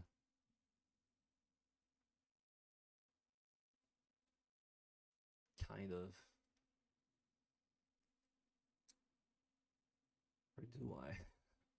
Oh, so wait, so Snuff is literally like a weird bridge between Possession and Heart and Spade, or not Uh, Heart and Spade, but whatever Good else. Dreams. Yeah, it is. Damn. There was supposed to be another album there called Corruption. I've already talked about Corruption, but it's basically like a bunch of characters being corrupted in different ways. Uh, Stella's ex would have been corrupted sexually, basically turning into like a fucking succubus kind of person. Stella would be corrupted emotionally, which would lead to like all of this bullshit. There was another character that would have been corrupted physically, turning into a monster, and one character was gonna corrupt not emotionally, mentally, I guess.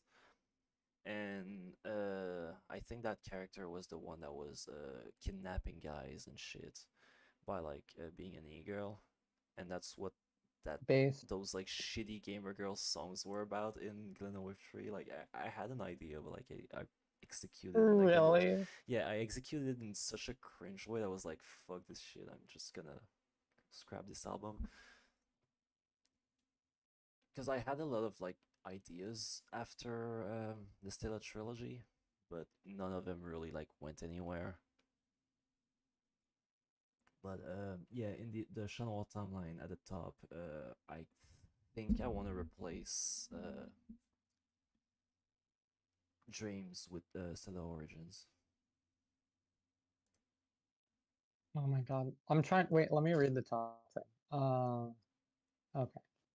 So then 50 years later, the book's found, and okay, and then Snuff. Um, okay, and then break up with Stella's XVF, and then okay, and then oh god, you're literally the like Yoko Taro of Vocaloid music, unironically. Like this is the most very weirdly intricate but also insane plotline. That's because I made too much music and I tried to attach too much plot to it, so I was just like, because I kept just like making garbage and just adding plots, and none of it really made sense. So I just was like, okay, well, fuck this. Let me just smooth it out with this fucking shit. Let me just smooth the shit out of it. Put a fucking load of Vaseline on this garbage and just separate everything so that it makes sense. Because Wait. you're aware that like I had like a very shitty what's it called, A wiki. The wiki was garbage. This is good. Oh I like yeah, this. I was the only person that like actually contributed to the wiki You before you edited it, but I deleted didn't want you to edit it. it. I'm sorry. You should like remake it, and I swear I won't touch I'm it. not gonna fucking do that. Let me ask you something. I'm gonna go to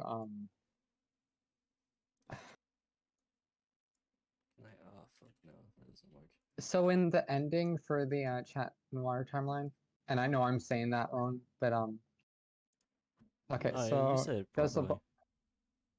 Oh, cool.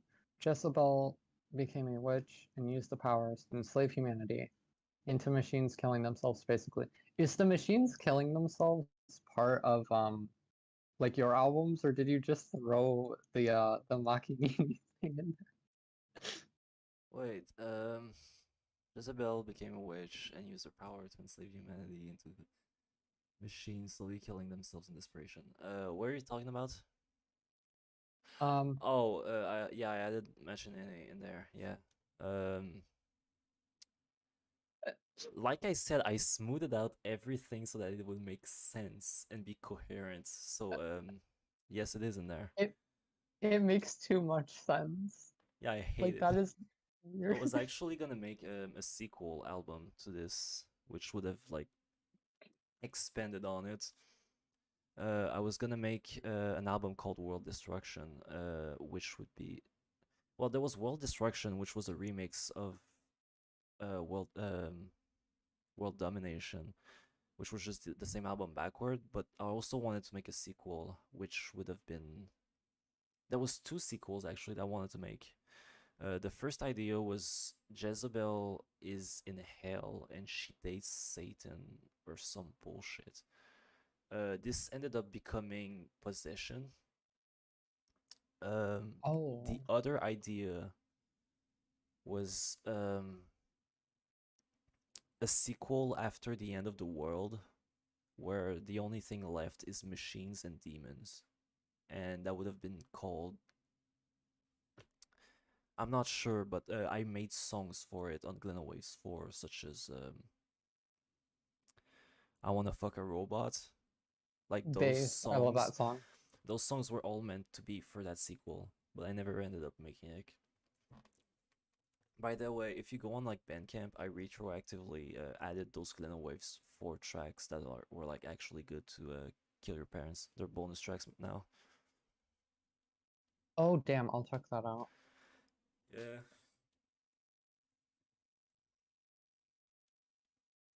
But yeah, I just wanted to like. Oh, okay, I see them. Yeah, I also added something to like World Domination.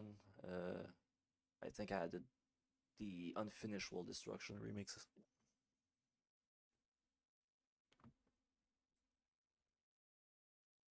This is actually Yeah, if you go to the bottom wow. timelines, it's fucking garbage. That's where like shit just doesn't make sense. But I was like, I made it, so I may as well, because like whatever. Because people keep like asking me about the lore, and I'm like, oh, I don't want to talk about the lore. Here's a JPEG. Fuck you. Based. Honestly, damn, I was thinking of asking you like if you wanted to, and this was like before this stream, like I was kind of thinking of, oh, wouldn't it be really cool if like maybe we worked on an album where like I don't know, like together where like a lot of the like a lot of your characters and like I guess the timeline for like my shitty Makinini album, kind of, well, not album, but and they kind of like merge and like I don't know, like Well, it's like already I was thinking of there. like, okay, we can make some stories. Yeah, but it's already there. You just straight up were like, damn, we're putting this as the ending for this timeline, and it's I just there forgot now. I did that, honestly. I was just like, oh yeah, I made this timeline. I should show you. Base. Where's my thing? Oh, it's download. Or is it? Where is it? I'm gonna be honest, like when I first met Like when I was when you first started making like the Vocaloid albums, I thought that like the albums were like extremely like weirdly complex and didn't need storylines at all. But like now that the years have passed, I'm starting to like kind of really find it endearing and just have this like I don't know. It just has a lot of charm that like random mixtape on Bandcamp #5 kind of wouldn't have. But if you make it like this weird ass shit about like people killing each other in Yeah, like I mean, other fucking yeah. you can see how like why I didn't want to like bring shit like Glenaway 4 into the canon anymore. Like if you look at the canonical like implication of Glenaway 3, it's like actually like I hate it. Like I don't know if you've like been through like every timeline, but it's in the Kotak timeline, the blue one. Oh, okay, wait. Glenna manages to invade the real world and corrupt other people around Amizel. That's actually a really good idea.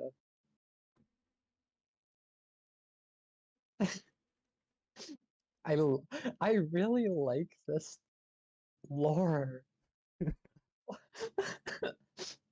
Why is it like actually sort of interesting? Wait, did you really make Cum Dumpster because you had a fucking horny dream? No, I didn't. Oh, okay. Again, I smoothed it out. Okay, but canonically it's because of a horny dream. Okay. Glenna Waves. Oh dear God. I have not seen the Lena OC in like probably years. The what? The like bunny Lena Oh yeah, cartoon Lena sex Bunny. character. Yeah. I Oh my mean, God. Oh. it's just a shitty Looney Tune like parody. I'm like, hey, let me like make a Looney Tune, but like they take like drugs and like fuck bitches or something. But they're like a vampire. It's really cringe, but like I kind of like it. It's a base. I love how like the bottom timeline, Yeah, it's like most of the it's just DeviantArt. you go. It's all DeviantArt. It's not Yeah. even music. I mean, there's like 2 albums in there, but like, yeah. Low-key, I would collab with you like and just put like Abby and what was that? Nostalgia. I would and Leno just in the same album just to like have a third album down there. I would literally collab with you just to fill out the bottom part. The thing is, like, I don't want to add anything to this. Like, I'm just so like adding Oh, okay, albums never kind of mind. just turns into like it just overcomplicates everything. And like, I don't know if like my next album would just be like a new timeline or something. Like I said, there's a very easy way to like make a sequel to World Domination with my robot kind of thing that I have in mind, but it's hard to put into music sometimes in lyrics. Lyrics in particular, like if you're not really feeling something and you're just kind of forcing it, it doesn't work. And there's also that Yeah. other area between possession and Scylla origin. Wait, Let me find that one. let me put the updated version because I just updated it. Oh, fuck yeah. Basically, there's 2 versions of the original, like bullshit. It's okay. I don't know how. Let me post it. Yeah, there we go. I just changed the Good Dream.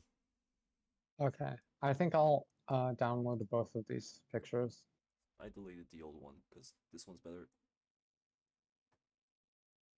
Okay, I got both. There we go. But you understand why now Snuff is at the beginning of Stella Origin, is the intro track. I think so. That yeah. I think that kind of makes sense.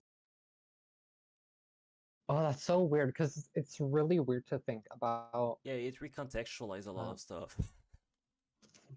Yeah, like damn, like okay, these stories are actually popping off, I'm not gonna lie. Damn.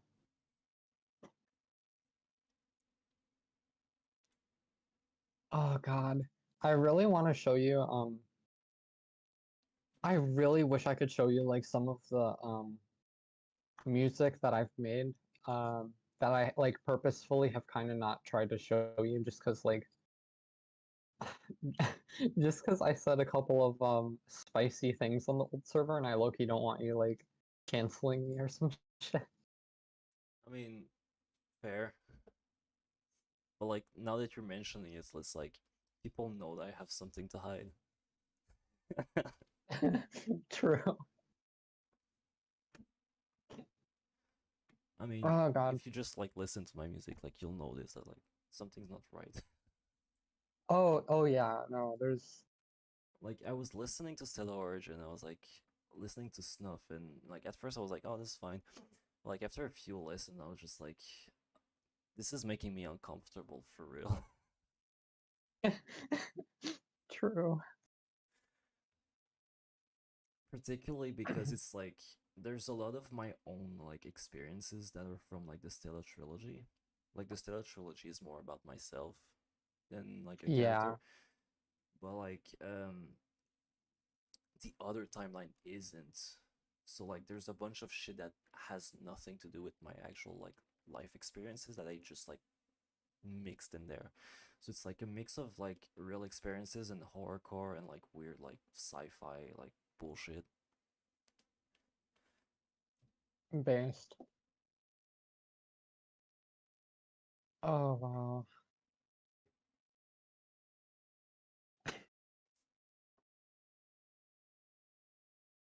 Damn. Let me see.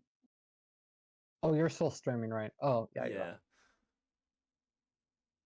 I Oh mean my god. I can stop the stream, but I feel like I could actually like have a highlight or something where I just like explain the lore. Yeah, like you should say like, hey, I'm going to explain the lore of all the Drakengard games. Well, I But already then did that. instead of like jumping to those clips, instead of jumping to those clips, you just jump to this JPEG section where you just explain fucking albums. And you just don't even acknowledge that and just pretend like I don't know. I mean, I was thinking at some point like maybe doing like a stream where I have to listen to my entire discography, including the removed albums, Holy shit. having like just an endurance stream of that and like giving like director commentary basically of like everything. Oh my god. I totally would be down to like watch that or like be like in a VC with you while you do it or something. Cause like I Yeah, definitely if you're in would there, find that interesting. I would like doing that with you and Crimson actually. I think that would be interesting. Ooh, that would be good. But I don't know if like both of you would be down to like stream for like 7 hours of my shitty music. Because I have a I lot of think I could do music. it while I do homework or something. Like I would definitely try to do like multitask, but Because this is a lot of fucking music. yeah, it's really And I you think really have like improved though. Like I have, but I've it's also really disimproved because my new music just doesn't work. I have like maybe 2 albums worth of content and like none of it is good. oh my god, I only have 2 albums worth of content. I've literally tried to make like a fucking 4 song EP since like what? Since June of last year. And it's been like 9 months and I only have 3 songs. Like that's the pace I work at because I spend Yeah. way too much time like per song.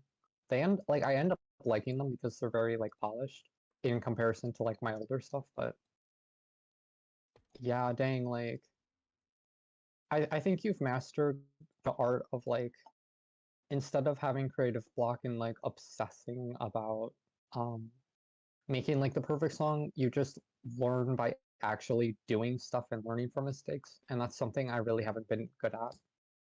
Yeah, but at the Um, same time, I have like 20 shitty albums on the internet that have like a few interesting bits here and there, but like most of them like really suck. Like I tried re-listening to like Desperate Dance music, and that shit fucking blows. Like there's maybe one or two decent tracks, and like there's nothing going on there. And it is slightly like intentional because it was inspired by like minimalistic house music, but it's like the best songs are the ones that have like a good sample, and it's like that's not True. like that doesn't really make me feel proud or anything. It's just like, oh, I found a good sample and I did something interesting with it. Was like, if you've noticed, my Vocaloid albums don't have any samples in them, like at all. Yeah. True. Like that's what differentiates like the Vocaloid album from like the MSL album. Is the MSL albums are like really sample based.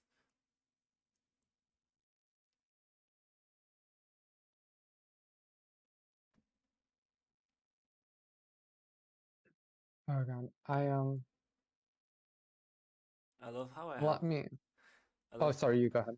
I love how like the fucking Kotak timeline is so fucking boring and like empty of like any like lyrical content or like anything meaningful, that like most albums are just chunked together as like, yeah, something happened I guess around these albums. Yeah. I I honestly, okay, so for the I hope I'm pronouncing this right, the Kotak timeline. Yeah, yeah. Um I made up that I word when I really was 7. what? Yeah, I thought that's that where was it like come some from. French word for No, something. I it's didn't know not. you I just made that up fucking when made I it was up. 7. I was like, hey, I have like all these imaginary friends and stuff. I'm gonna call our world Kotak. It sounds like a tech startup or something. Like, oh my god, we gotta invest in Kotak stock. It's going to the moon. Or just And like, you have oh, like a bunch of venture capitalists talking about it. I think the letter K is kind of cool, and like I try to like spell it out like a real word will be spelled as well. Like that's why like it's spelled like that. Anyway, It looks convincing. yeah, it looks like a real French Like, word, but it's yeah. not. I definitely, yeah, I feel like the dream ending and then so Glenn Waves 3 and then the death of Amy Self, like those are like the best parts of the Kodak timeline in my like personal opinion. I hate Glenn Wave 3, so I can't relate to that. But Really? Damn. I know you like that one. I don't know why. I've re-listened to it when I was doing the Stella Origin because I wanted like some tracks from it that were like related to the timeline, and I was like, all of this is trash. I almost used Sick, the last track, but I thought it sounded like shit. Because I think I think it has a good like oh you got it. emotional effect, but it doesn't have good sound design. I'm listening to that one right now. And I Uh, sort of agree. But like uh I think that I want to say that the untitled fifth track on Glenna Waves 3 yeah, is in your top 3 songs, in my personal opinion. I just because of the fucking synthesizer that I used. No, it's like it's the way the like voice is like really well manipulated, and it just scratches this itch in my head, and it just is super like emotionally resonant with me. I don't know how to explain it. I don't know. That's mostly why I like Fun Waves 3. Like there are some that are like, no offense, like they are sort of filler on here. Do you want to know how I did this? How? I just played the vocals backward. Wait, the vocals from where? I don't remember, but they're just backward. Like that's the Oh wait, let me. secret.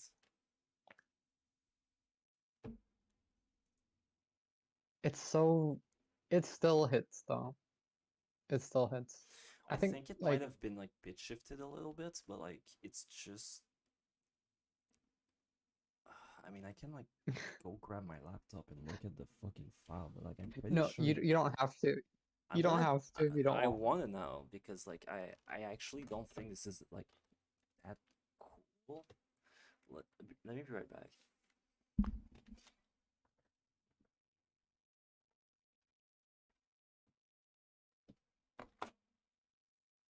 All right, I have my laptop here. Let me like check this out. Because I still make music on my laptop, not on my desktop. Takes too much fucking space anyway. Like all those fucking VST and shit. Oh, true. Yeah. And the samples. Fucking sample. I would need like another fucking hard drive just for music. Anyway,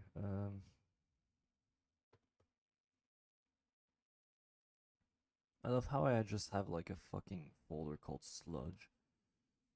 And it's just like I just made some really like loud, distorted, sludgy fucking music recently, and like all of it just sucks. Same. Like, I have an album that is my main music folder on my old computer is called Example in all caps, but it's like misspelled because I was typing it really fast. Yeah. And then inside that is a folder called Kill Myself. Like, I literally do not care about like naming stuff. It's just the first phrase off the top of my head at that My old laptop moment, had a basically. broken keyboard, so all of my old songs are like spelled really fucking poorly and really badly. It's mostly just gibberish. So like I have like a folder called H, and I don't know what it is. And I look at it and I'm like, oh, that's Earth and Spade.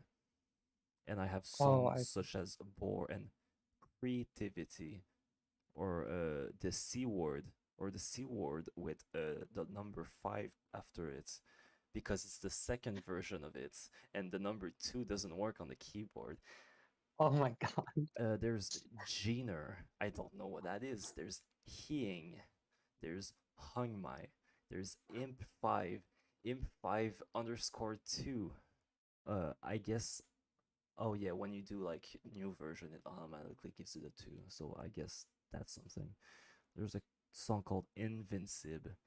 That's obviously so cool because there's the lyric Invincible, but it just says Invincib. There's a song called Peepoo. I have no idea what that is, but it's called Peepoo.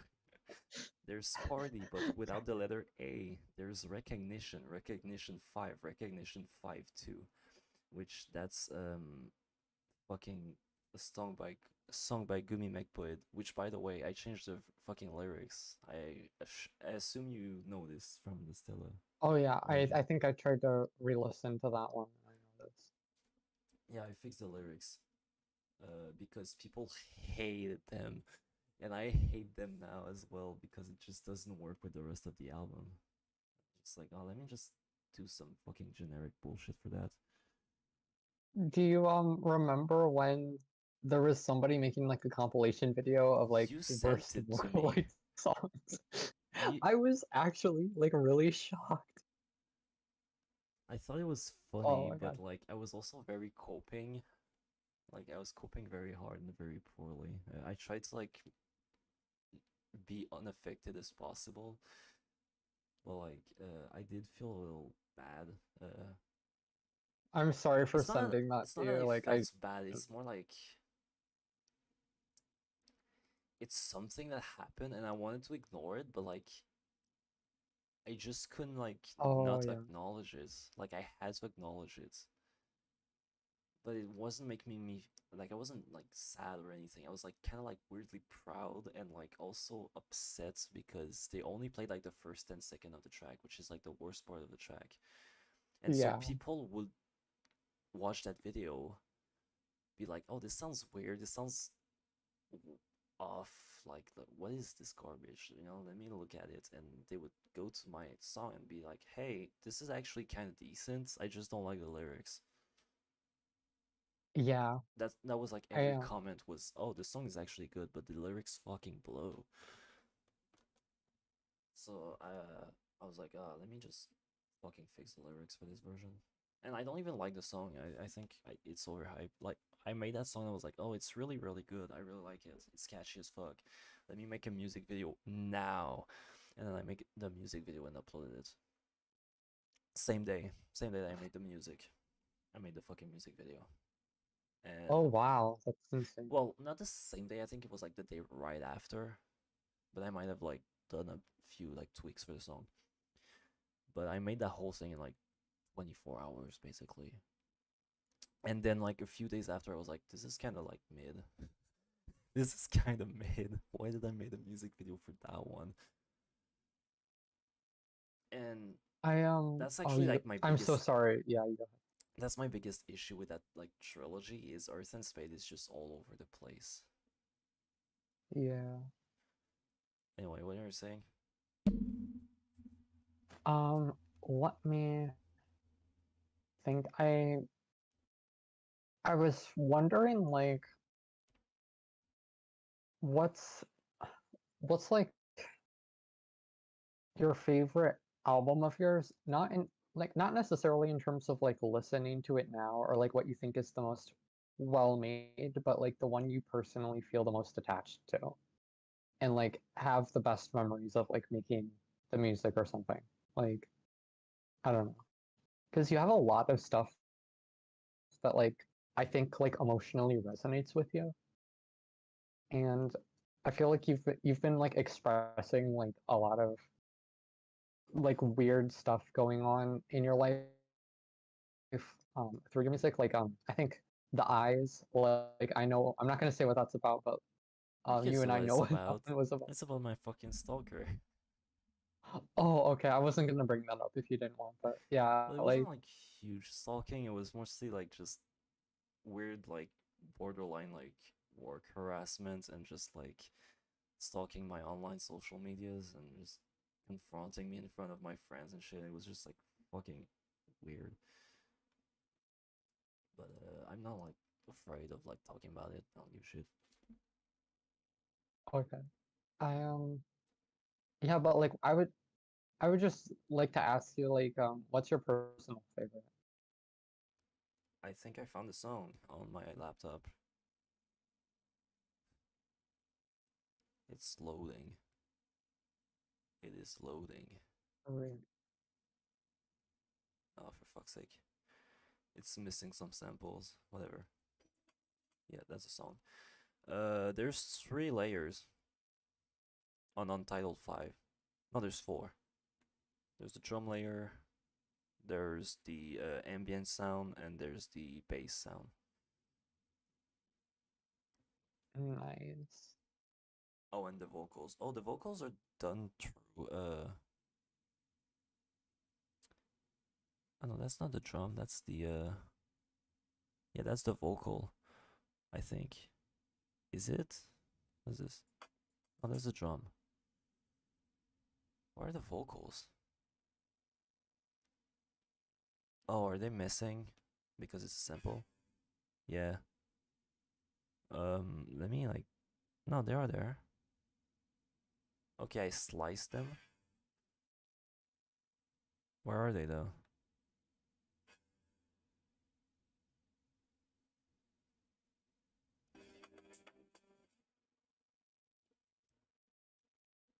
I guess I turned them into samples and I fucking lost them somewhere. But yeah, I sliced them and shit. And there's reverb, distortion, new tone, fruity limiter.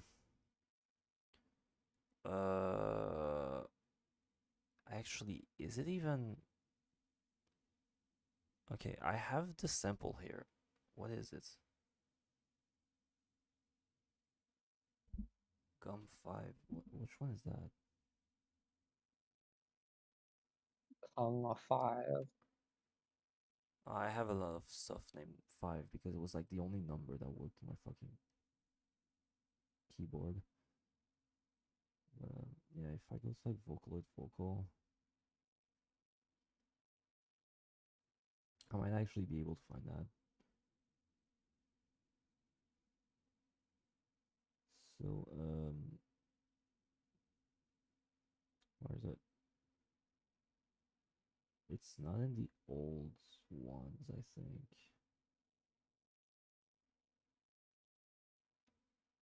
Because I might be actually like able to like tell you exactly where these vocals are from. Oh, okay. Because they are repurposed from something else. Just says Gum 5. That fucking pisses me off.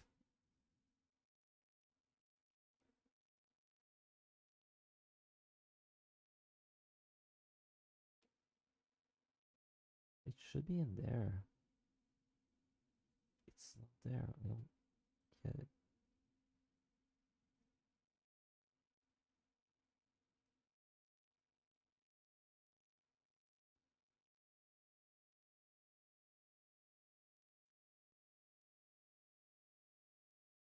Oh, well, that's annoying. I can't find it.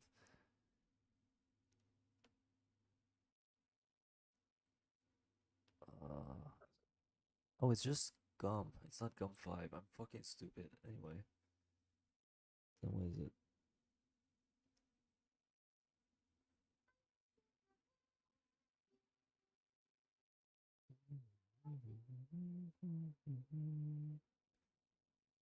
It's the outro from Good Dreams Are My Worst Nightmare. It's Nihilism. Oh my god. That's okay. I really never would have guessed that one. That's wow. I'll try to listen to that one like after this call.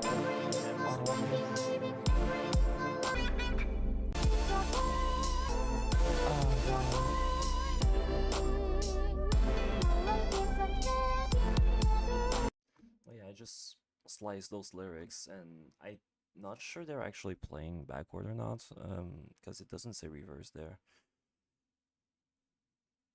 But I basically sliced the vocals so that there's no like consonants. It's just vowels. Anyway, mysteries found. That's really interesting. Thank you so much for looking. Most of the Glenna Waves vocals have been like repurposed from song, unless they're like original songs that were just scrapped.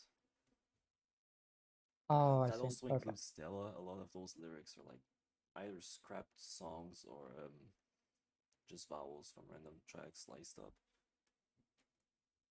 There's actually like a few words you can make out in Stella on a track or two Oh, damn. that are like from canceled tracks. I see. I can actually find the vocals if you want and send them to you if you want to sample them. But they weren't good, so that's why I never used them like properly. I was just like, oh, I can actually like just slice that and like, use it for Stella. I mean, if you ever get around to it later, I guess I would really appreciate it, but like you don't have to do that. I can like, give if you it's, like you a know. massive drive with like all the vocals from everything.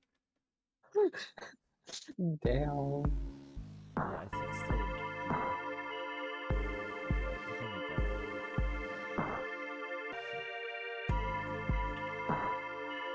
Okay, so Stella B says, "Please fucking love me." Okay.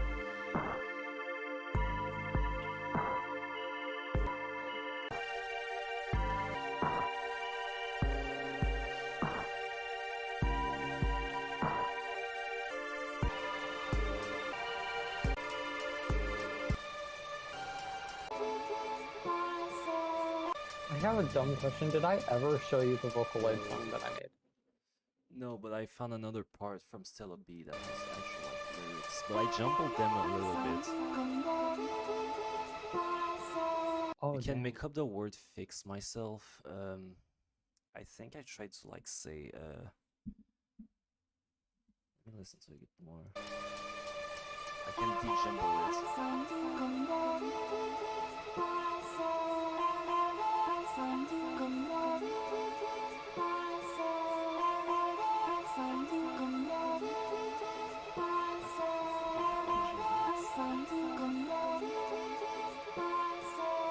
Oh yeah, there's a lot of good stuff there. I need to I take think some. I need to take some time off to go and fix myself. Something like that. That's basically like what the lyrics are. But I'm not like entirely nice. sure.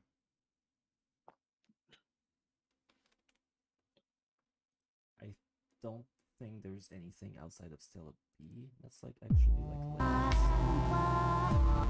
Everything else I don't know. I think Stella is probably like I almost want to say it's like my favorite album that you've made. It's my favorite album that I've made.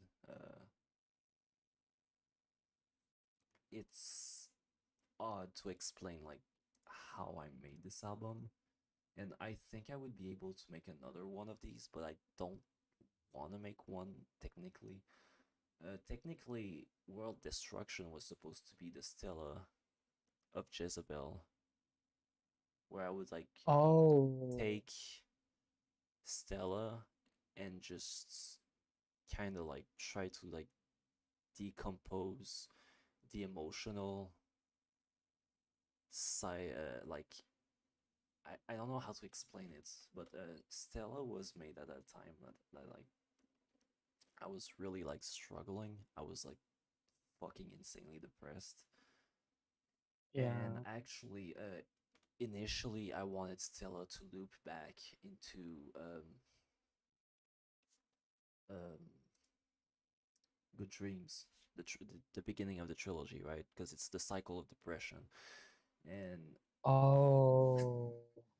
I actually thought it was cool at first, and like that was like the initial intent when I was like thinking this was the last part of the trilogy.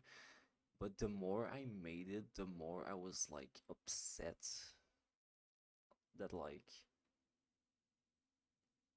this had to have a bad ending like that. I was like, I want Stella to have a good ending. I don't want Stella to be like stuck in a cycle of depression like me. So that's why it kind of ends in like a weird way where it kind of like deconstructs itself, kind of like as if this like depression just undoes itself, and then you have the track Love Yourself as like the bonus to be like, you know what? Why not? You know? I see. Just be I happy. don't think I've ever heard the Love Yourself track, and I think It's the I'm bonus low-key track. gonna like try to download the album. Yeah, I'm gonna Oh, try to it download doesn't it. show on Bandcamp actually. You have to like download it, I think. It's just a chiptune track. I think it's on YouTube. Down. Let me Oh check wait, is it YouTube. let me? Hmm?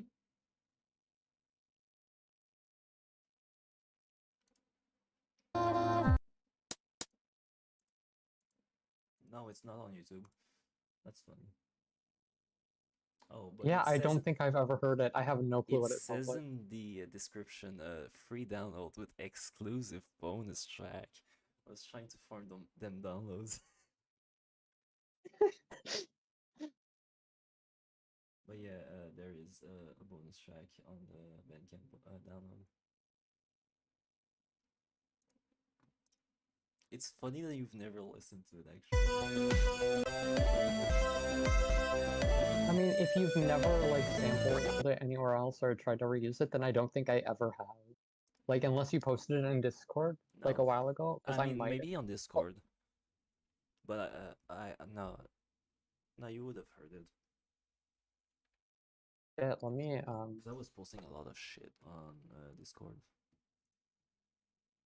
Because I was like, oh, maybe we were like in a feud back then, but like it's no, that was like after World Domination. That was like during Possession, I think. Because I remember showing you World Domination on TeamSpeak or whatever. yeah. Like that's when we tried to make a song together and it just didn't work out. I honestly like really it really didn't, but I think it had a lot of potential. What? Uh like the track where it's like I wanna catch on fire and then it's like Oh, I don't know, just like a shit ton of reverb and then it transitions into a whole nother song. I don't think it's really good.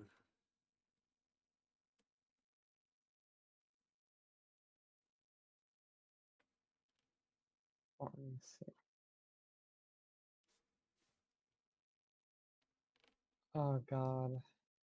I mean, the weird mashup I made is kind of like the ultimate like ending of that song, honestly. Like,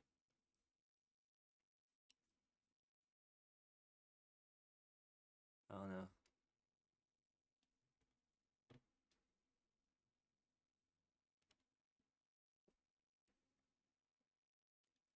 I low-key damn, I mean, low-key, if you ever need somebody to like make a bonus track or like some like collab track for an album that you're thinking of doing, or you just need like you just want somebody to like work with some stuff with you, like I would be down. I know you'd be down, but it's like, would you finish the song? That's the question. I've gotten Because I'd like to mention that after the Stella trilogy, I tried to make a Stella special album. I don't know if you remember. Do you remember? Do you remember when I wanted vaguely to? I remember it. Yeah, you remember, right? When I finished the Stella trilogy, I wanted to make a remix album, and I asked like 10 people, "Hey, come on my album. I'm gonna make a remix album. You can like choose any song from this trilogy, and like I can like make you an instrumental if you're a singer, and if you make beats, I can like get one of those other singers on it as well, maybe, or something." And I wanted to make like this cool album with like all of these people that I met, and yeah, there was like almost 10 people or something, maybe 8 or something. There was like 2 rappers, I think, 2 shitty SoundCloud Holy rappers. shit. There was Duckling, who's like the singer that I sampled on the Glenna Waves album, the first two. She's like Wow. that girl with the low voice. There's Crimson. I think I might have asked you, but I'm not sure. So that's 5. There's another composer that I asked who made like MIDI shit mostly. I was like, hey, you could compose something or something. I don't know, maybe even remix something. But they were interested as well. That's like 6. I'm sure there's other people. These are the only one I can think of right now. But like, yeah, singers, rappers, fucking producers. Uh, I had a bunch of artists as well. Like the girl who appeared on the Glenna Wave cover, and drew the Insomnia cover. She was kind of down to do stuff for that. By the way, she's on all the covers for World Domination. Like every track on World Domination has like a different album cover. Oh really? That's Y- insane. Wait, you've never noticed that? Let Like me try to look. if you Um go to World Domination, you click any of the song, there's a different cover. Uh, my friend Yasmin is on like half of these.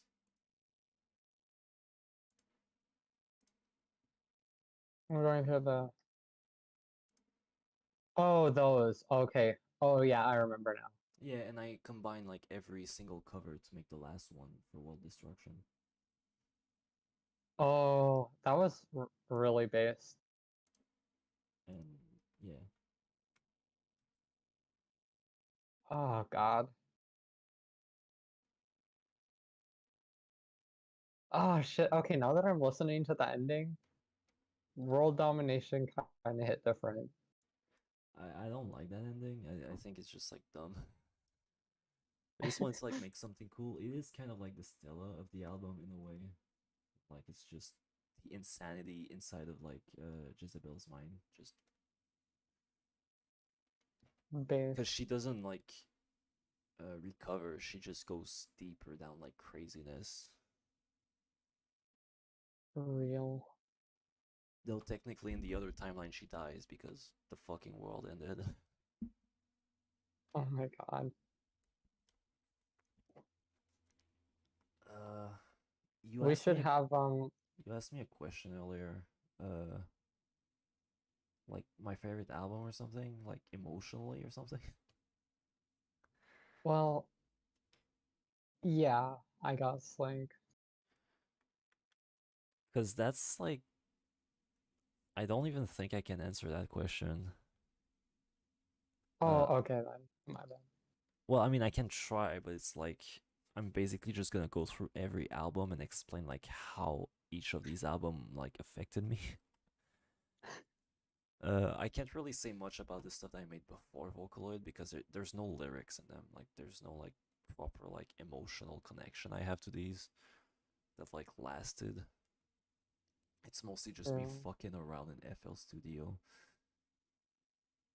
And then you have, Good Dreams and My Worst Nightmare, and that one actually made me really happy because I was gonna quit music after Hair Girl. I was like, I'm gonna try Vocaloid, and like, if this is garbage, I'm just gonna stop making music. And I made a few tracks. I was like, hey, this is actually like something. The first track I made, I think, was Nihilism. Oh And damn. then I made, yeah, because I just wanted to fucking kill myself. I was like, I don't have purpose, like, making music. Like, this is fucking garbage. So I made Nihilism first, and then I was like, okay, let me, like, make something else. I think I made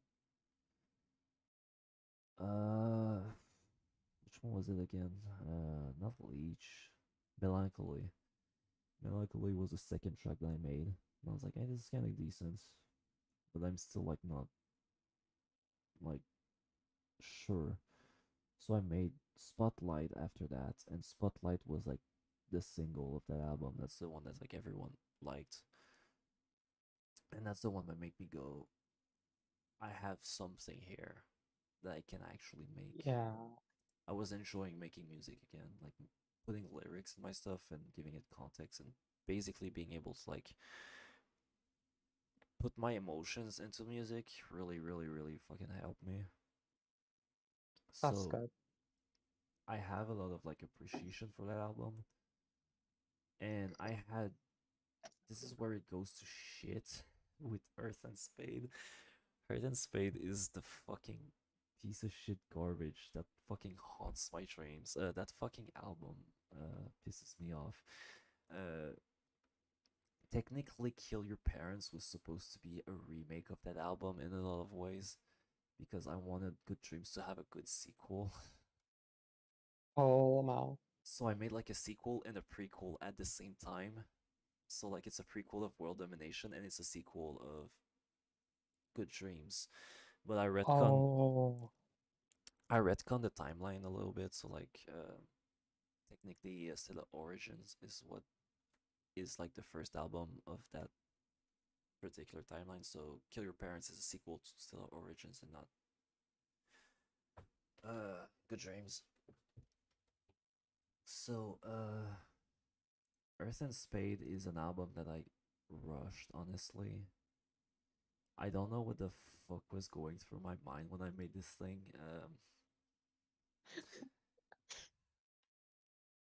Okay, so initially the idea was that okay, I've poured my heart out with Good Dreams.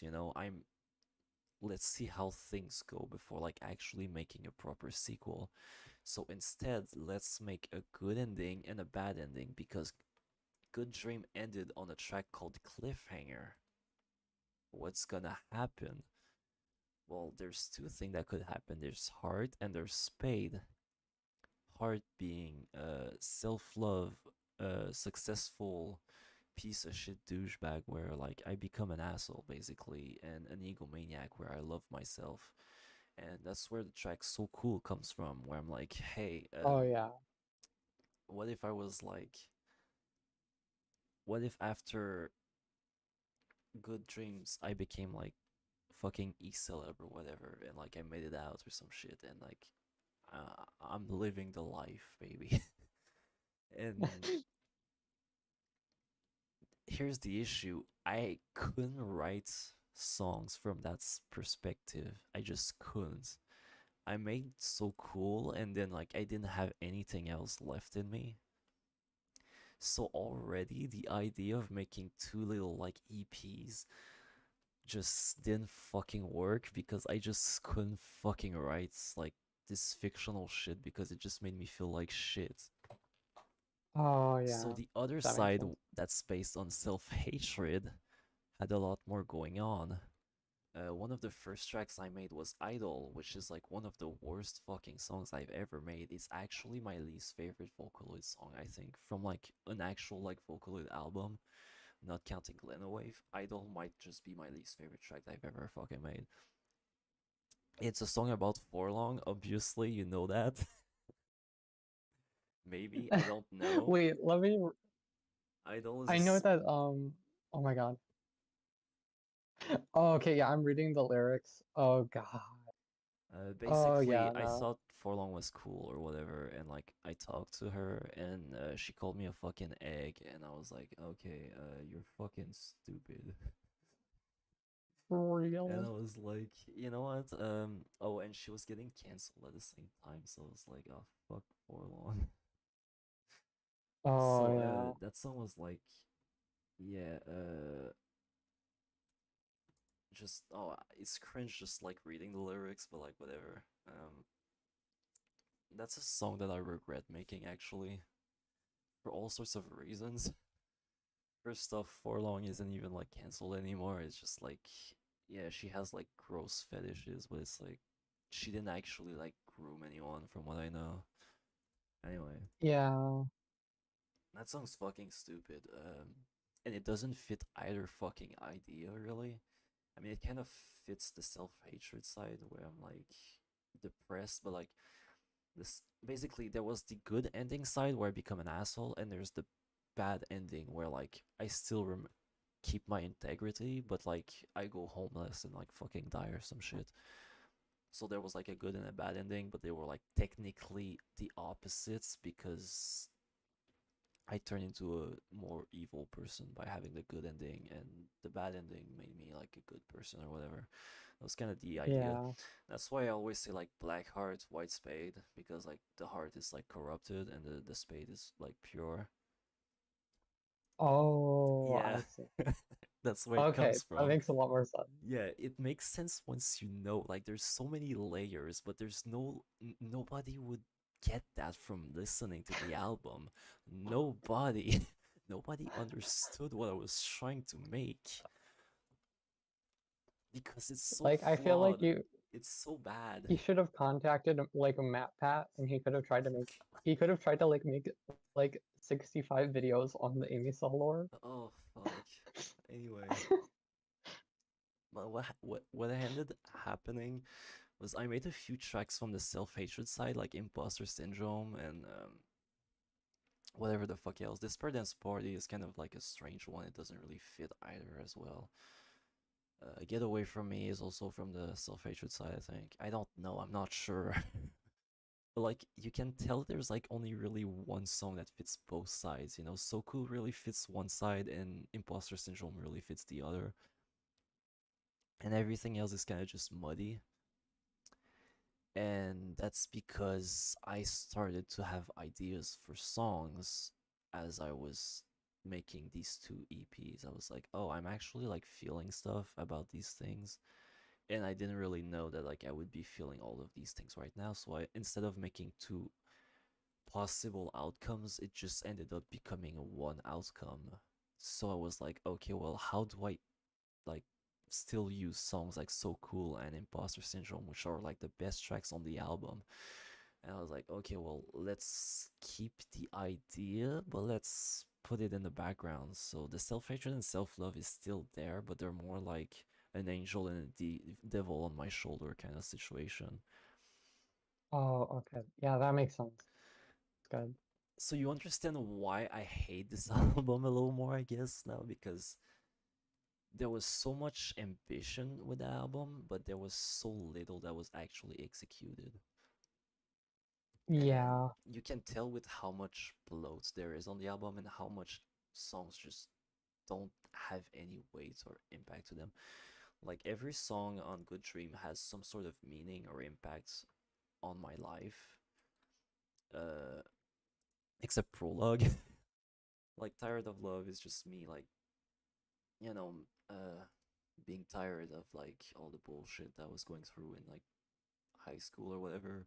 Spotlight is about me wanting to like, make it in music. Leech is about feeling like I'm being taken advantage of by friends. Melancholy is about what's it about again? Oh, it's about me like not having friends anymore.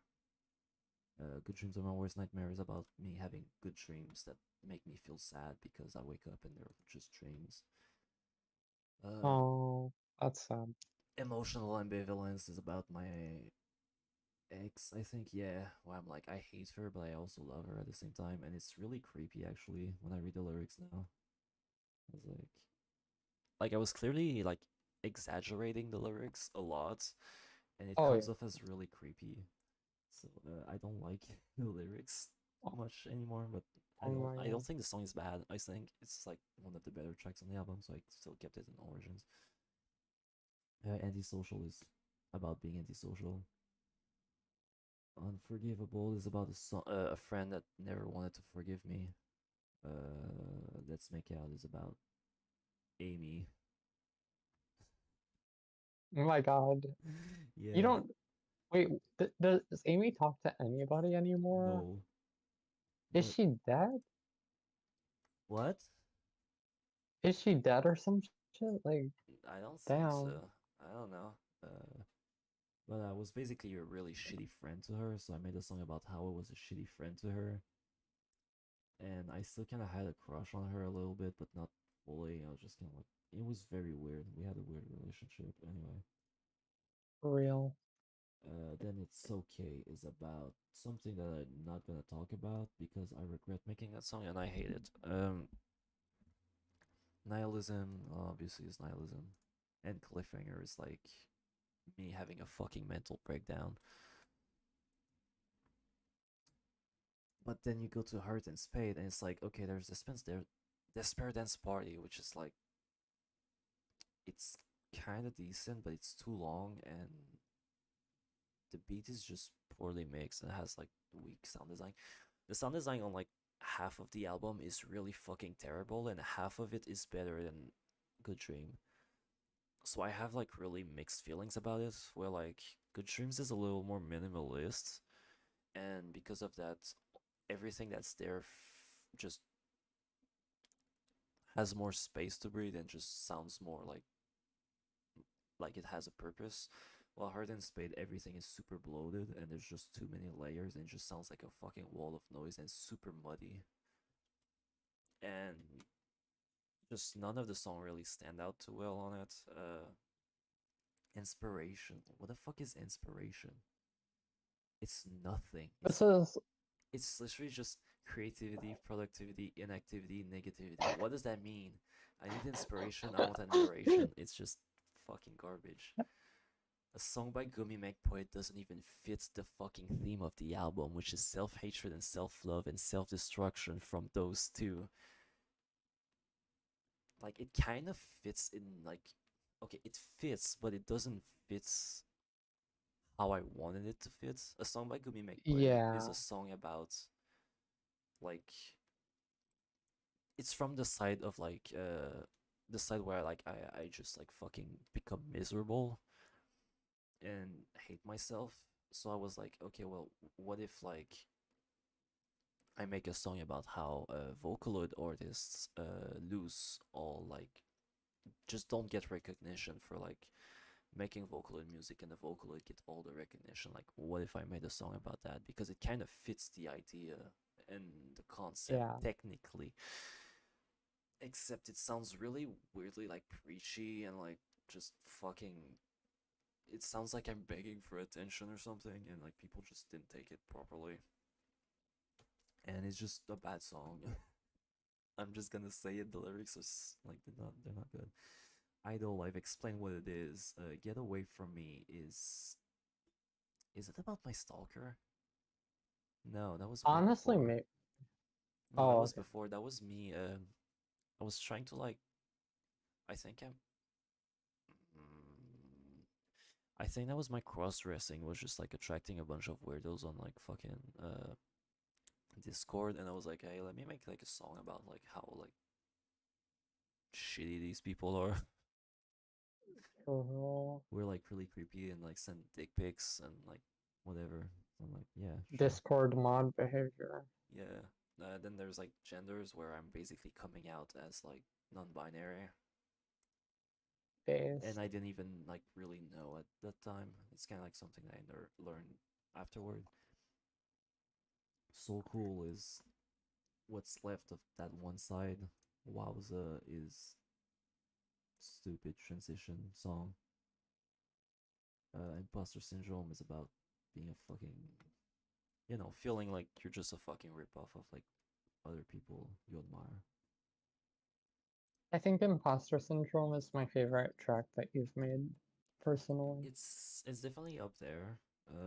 I think it's funny because like I was going through Nine Inch Nails discography. I was listening to these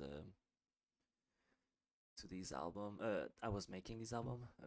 And there's a song that I remember listening to after making this album, and I was like, I hope nobody like thinks I fucking ripped that off. It's called "Copy of a Copy" by Nine Inch Nails. Um, Oh yeah, I remember that song. I really love that one yeah, too. I think I sent it to you, and I was like, isn't this like, you know, I actually let me like,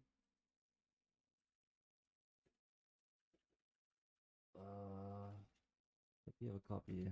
Where it's, not this one. Not Nine Inch Nails. Not who the fuck is Lewis?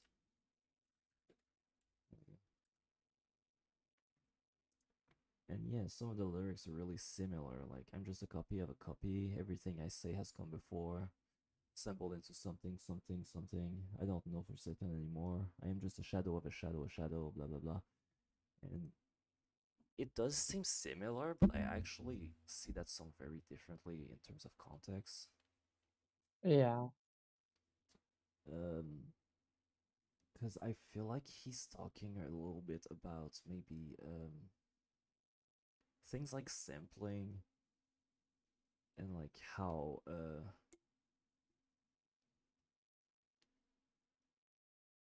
like everyone is technically a copy of like someone else, and like there is no such thing as like pure originality. Though I might be like looking into it's like wrong. uh I don't know.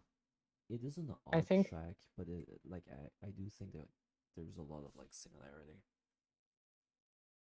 I mean, it's not the most original idea, I think. So yeah, I think that yours, when I listen to yours, um like the lyrics they kind of reveal what you think about yourself and what you feel about yourself. well, And the it's more Nine like Inch Nails song, like lyrics wise, doesn't really do that in this. Like, that is one of I the don't know. least popular Nine Inch Nails album actually. But I actually do like my song better, I think. Yeah, same. um what did I want to say? I don't know. There was something else.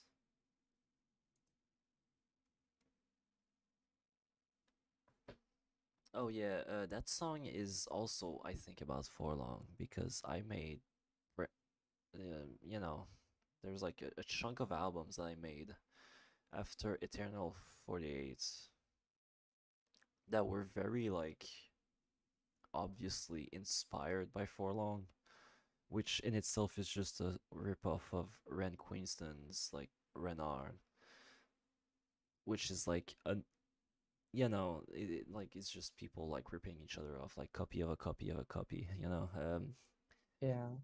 so I don't feel bad about it anymore, but like I do remember like from like Come Dumpster, Supernova, Cartoon Sex, and Air Girl, I felt like I was kind of like ripping off For Long in a way. So that's where imposter syndrome comes from, and I also felt like Good Dream and Earth and Spade to an extent was like a little derivative of Nine Inch Nail. So when I listened to that song after, I was like, oh no. You already made that song. I prefer yours way more to the Nine Inch Nails one because yours is way more personal. Yeah, And it I just, guess. yeah. Anyway, all of that just to say that like Earth and Spade like lyrically just doesn't really work for me. Like there's just so much fat, so many tracks that just have very meaningless songs to me. After Imposter Syndrome, you have Insecure and Keep on Running. Now, there's something special about these two songs, and the thing that's special about these two songs is that I made them last, and there's a reason for that. Um, I wanted more tracks on the album because it was too short. Wow. That's the entire purpose of these two tracks. That's why they're like kind of like short and very basic. Um, and they're not even the worst tracks. They're like the most mid tracks of the album. They're like kind of just okay. But yeah, they're not really interesting, but they're not terrible. They're kind of just there because I wanted a little more tracks on there. I was like, yeah, let me just like add some stuff. And then you have probably the best part of the album, which is Unstable and Cry for Help, which are technically the same track. Cry for Help is technically like a remix of Unstable, but they're like completely different dynamics. Unstable's got kind of like almost like a synthwave thing going on, and Cry for Help is like that song, but like kind of stretched out in like a very dark way. And it's the best part of the album, really. And Cry for Help is what inspired Stella after. Because I was like, I'm hey, glad you made it fun. yeah, I was like, hey, let me like make a whole album out of that, you know. Let me like make more of that. That's good.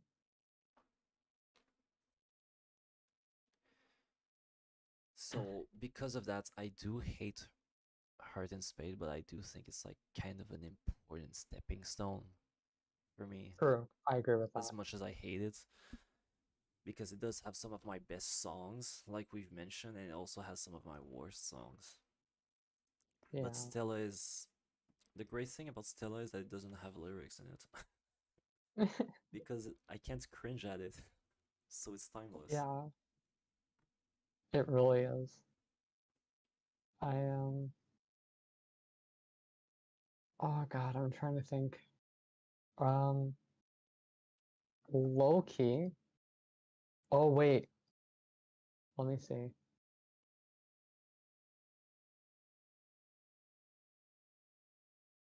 What the fuck is Ableton playing? I was trying to like render something so that I could send it to you, but apparently there's a ton of samples missing, Oh, that's and I always guess fun. it's just not. Yeah, okay. I guess I'll just like download it from like a YouTube to MP3 thing and Wow. send it to you so you can listen later or something, but damn. I really oh, this is a dumb thing to say, but like I've kind of always like recently I've kind of really want like to the idea of making an album with you because like I've never really been able to do that successfully because Hair Girl was dog shit, and then like I don't know, we just never really, I guess, like did anything afterwards just because we each had shit going on in our lives. I mean, I really the song we tried to make afterward, you know, I was like, hey, let's make this together. And you were like, hey, just give me that and I'll make my own thing. It's like, I'm so sorry. it did feel like there was kind of like a lack of cooperation with that, which that's what I was like kind of like hoping for, like looking for, and you kind of just like make something entirely different, and like that just like made a hole in my brain. Like I was just like, how the fuck? Like, what do I do with this? Because it was made Yeah. in a whole different like project file, so I couldn't really do anything with it. It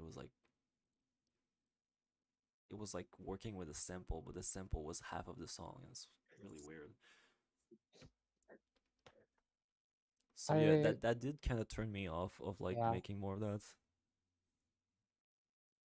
Yeah, I completely understand why. I'm sorry about that. Let me see. And I don't know what you think of why you like Glenna Wave 3 so much. Okay, I don't like the entire Yeah, I know you like the fucking like the entirety demos. of it. You just like the demos, the unfinished tracks that I just didn't do anything with. Which I think is kind of funny because it's like the only tracks that like. Well, nah, it's not the only tracks, but I didn't want to include any of those on Origin because I just thought they were like uninteresting. True. I think you did a good job with Origins. Like I get why Untitled is like really catchy, and I get why like Bitty Bits has like cool like chip tune, but like it just doesn't work with like the coherence of Origins. So, I which is think I'm to me that album is just like a you go director's ahead. cut. Yeah, I agree with that. I I think that a huge reason why I probably really like Waves 3 is because I think at the time it was made, I had saved like all of these songs to my phone and basically just listened to them like way more than I probably should have. So I just got like really, really used to them. So like looking back, like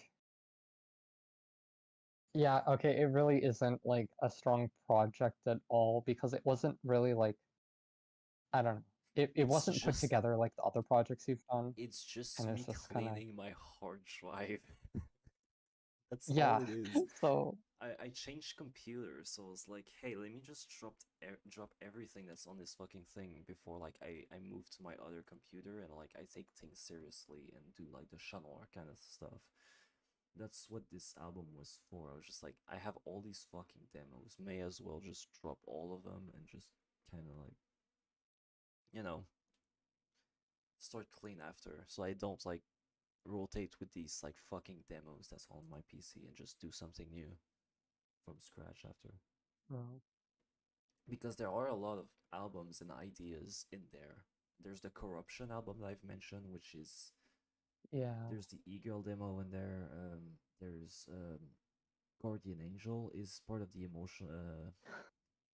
the like emotional corruption, I guess. Like side Snuff is the sexual corruption. And I think Sick is also part of the emotional corruption side. There's the remixes from the remix of the trilogy that I wanted to make. So you have the remix of Spotlight, the Dirty Blood remix, and you have there's another one. I know there's another one. There's Insecure remix, which that was a track from Heart and Spade. And I want to say there was another one, but I might have just not put it in there because it was too bad and unfinished. True. I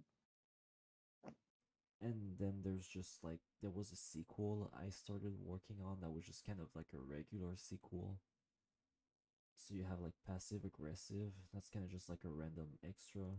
Sick might have been from that, but I'm not sure. And yeah, there's just like random fucking demos that went nowhere, like 40 bitty bits and Untitled and Pride. Absolute dog shit is actually a beat that I made out of spite because someone was like trying to do like edgy hip hop or some shit. I was like, oh, I can make that in 2 fucking seconds. It's garbage. So based. I just threw that beat in like 2 minutes, and out of spite, and I was like, oh, it just sounds like my fucking garbage, so like whatever. And one day I was like, well, I'm gonna change PC. Let me like just see if there's anything I can salvage from this. So I've just kind of put all of these songs together, and I've just kind of like played them in a playlist. And I was like, hey, this is kind of a coherent listen, even if it's like just a bunch of random trash. I was like, I could get away with calling this Glenna Waves 3. Yeah. I let me see. I think I'm gonna go probably, but I'm probably just gonna say like one more thing before I go. Yeah. I think like I really want to apologize for being like really like just terrible to work with, honestly, on like any song.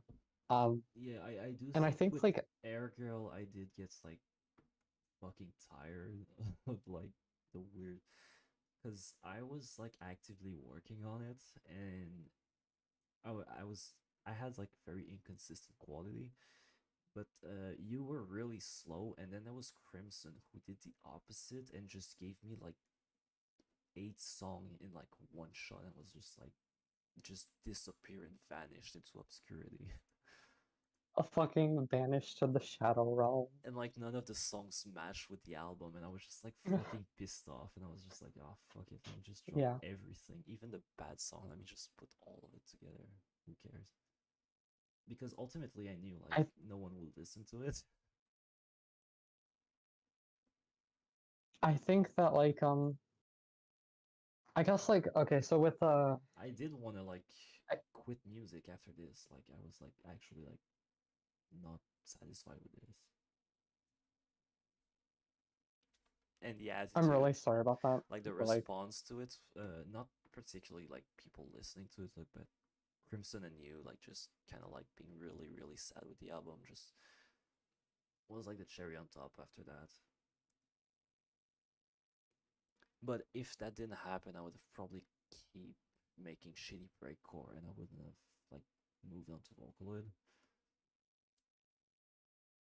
bro, I I think that like a big reason um I think like a big reason that like I wasn't like working with you on that like the oil song like that like final collab thing that we kind of did, Yeah, and I kind of just like ended up making like basically like transforming it into like an entire different song is because I just kind of like it was just kind of this thing where I would basically listen to like something and just be like, oh, I wish I could sample this and build a whole song around it. And yeah.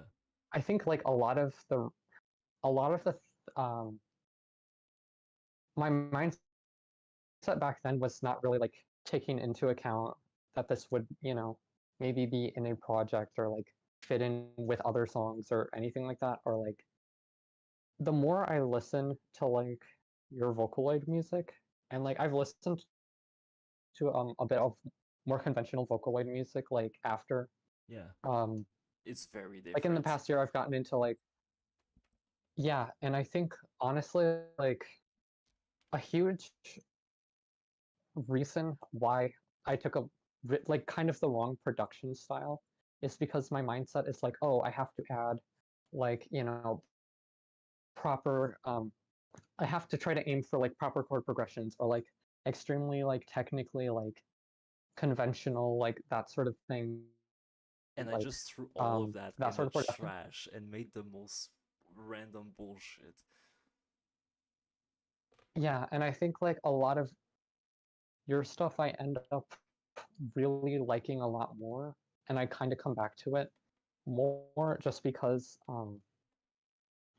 like just the way you produce and the way you structure the albums to like tell like an actual story and not just because like the thing is right like you can have like a Vocaloid album where each song is its like own separately contained thing, Yeah, and like people have like done that and they've just uploaded uploaded it, and it can be like this really like over like a perfect dubstep beat that sounds like a normal dubstep beat, or some like electro house shit or something, where it's like Maury Calliope but with Vocaloid.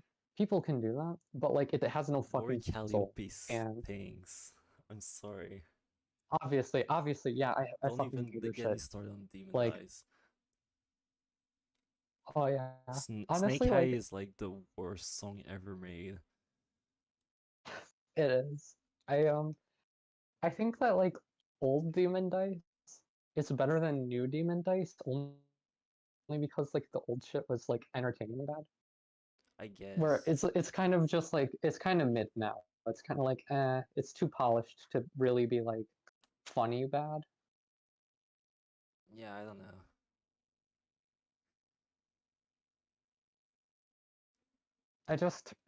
I really kind of like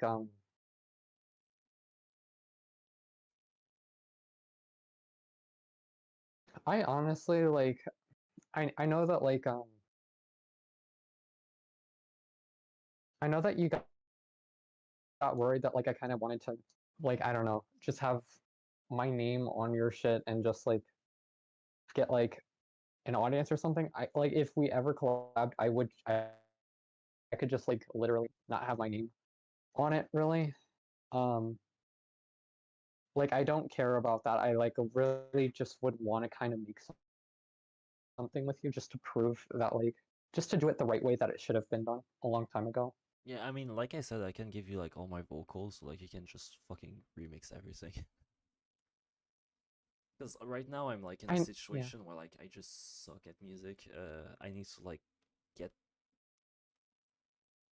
I need to like just get back into it somehow. I need like a vision or something, but like I have like a general idea of what I want to do, but that's not good enough.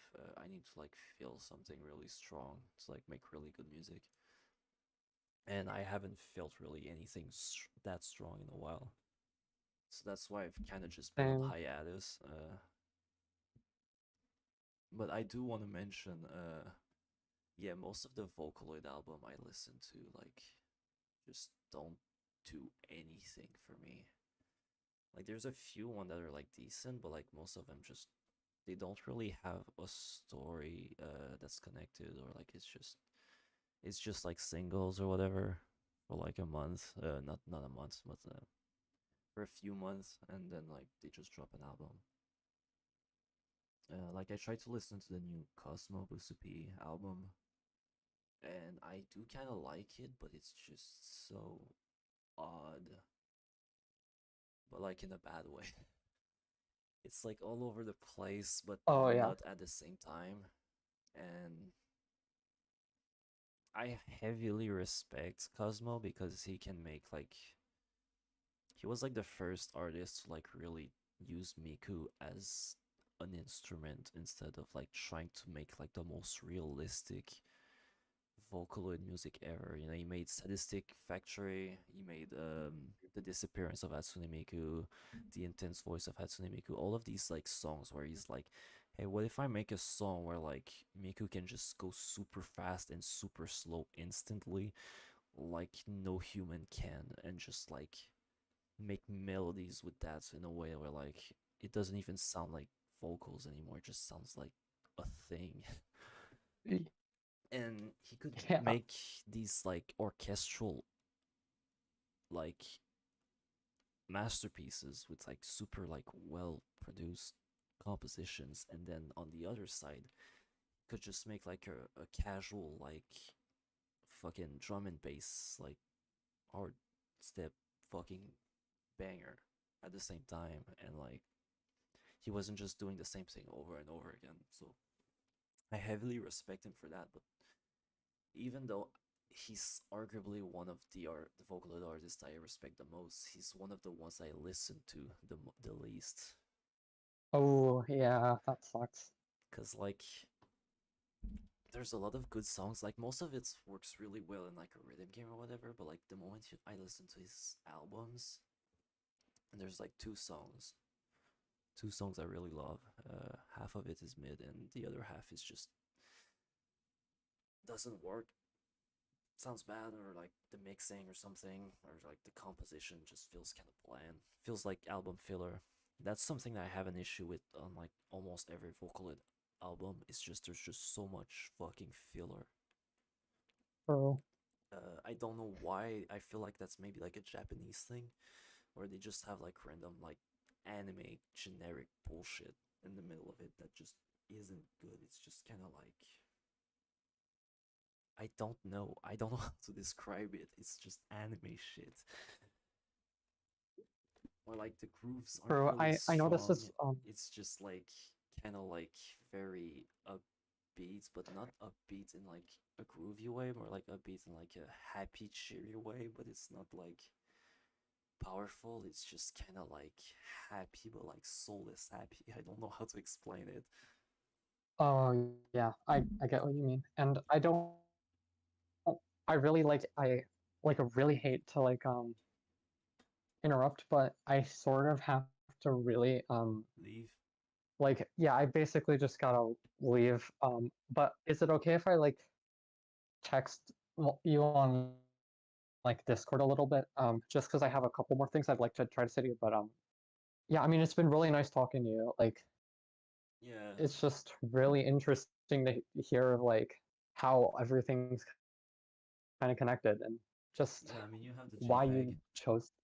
Yeah, I have the JPEG now. I have it. I can post the old JPEG actually. Make my own Amy Cell fan wiki and post like the old JPEG specifically, just so everybody gets that information wrong. I mean, it's not hidden. It's on YouTube. Uh, Oh, there's true, yeah. there's a trailer for Kill Your Parents. Unless I unlisted it, I might have unlisted it. Okay. Yeah, it's unlisted. I think. I'll Yeah. try to text you while I'm busy. It's just that I low-key gotta go now, so I guess I'll leave Well, for I the need to night sleep. probably. I just really get Oh, true, yeah. invested in my own shit sometimes, and this is, because I spent years making this garbage. Oh yeah, like you gotta be able to tell the lore because you Yeah, know the most about it. I mean, I'm finally like out of this shitty situation I was in as well. So like, I don't like this is like a big chunk of my life basically that I've just like put in there, and now that I'm like out of there, it's like sort to explain, but it feels like I don't know, a compressed like trauma. Yeah, like you're not able to like fully like I don't know, it sort of feels dissociated or something because it's just I don't know. Yeah, it's like someone that I used to be. I get that feeling a lot. I I'll Yeah, probably like leave the voice call now, but I hope you have a good night and yeah. I'll try Well, to I'm gonna see end you the stream around. that no one's watching, or Sure no thing. one will ever watch, You're not unless deleting it, are you? no. Oh my god. Oh, okay. All right, see ya.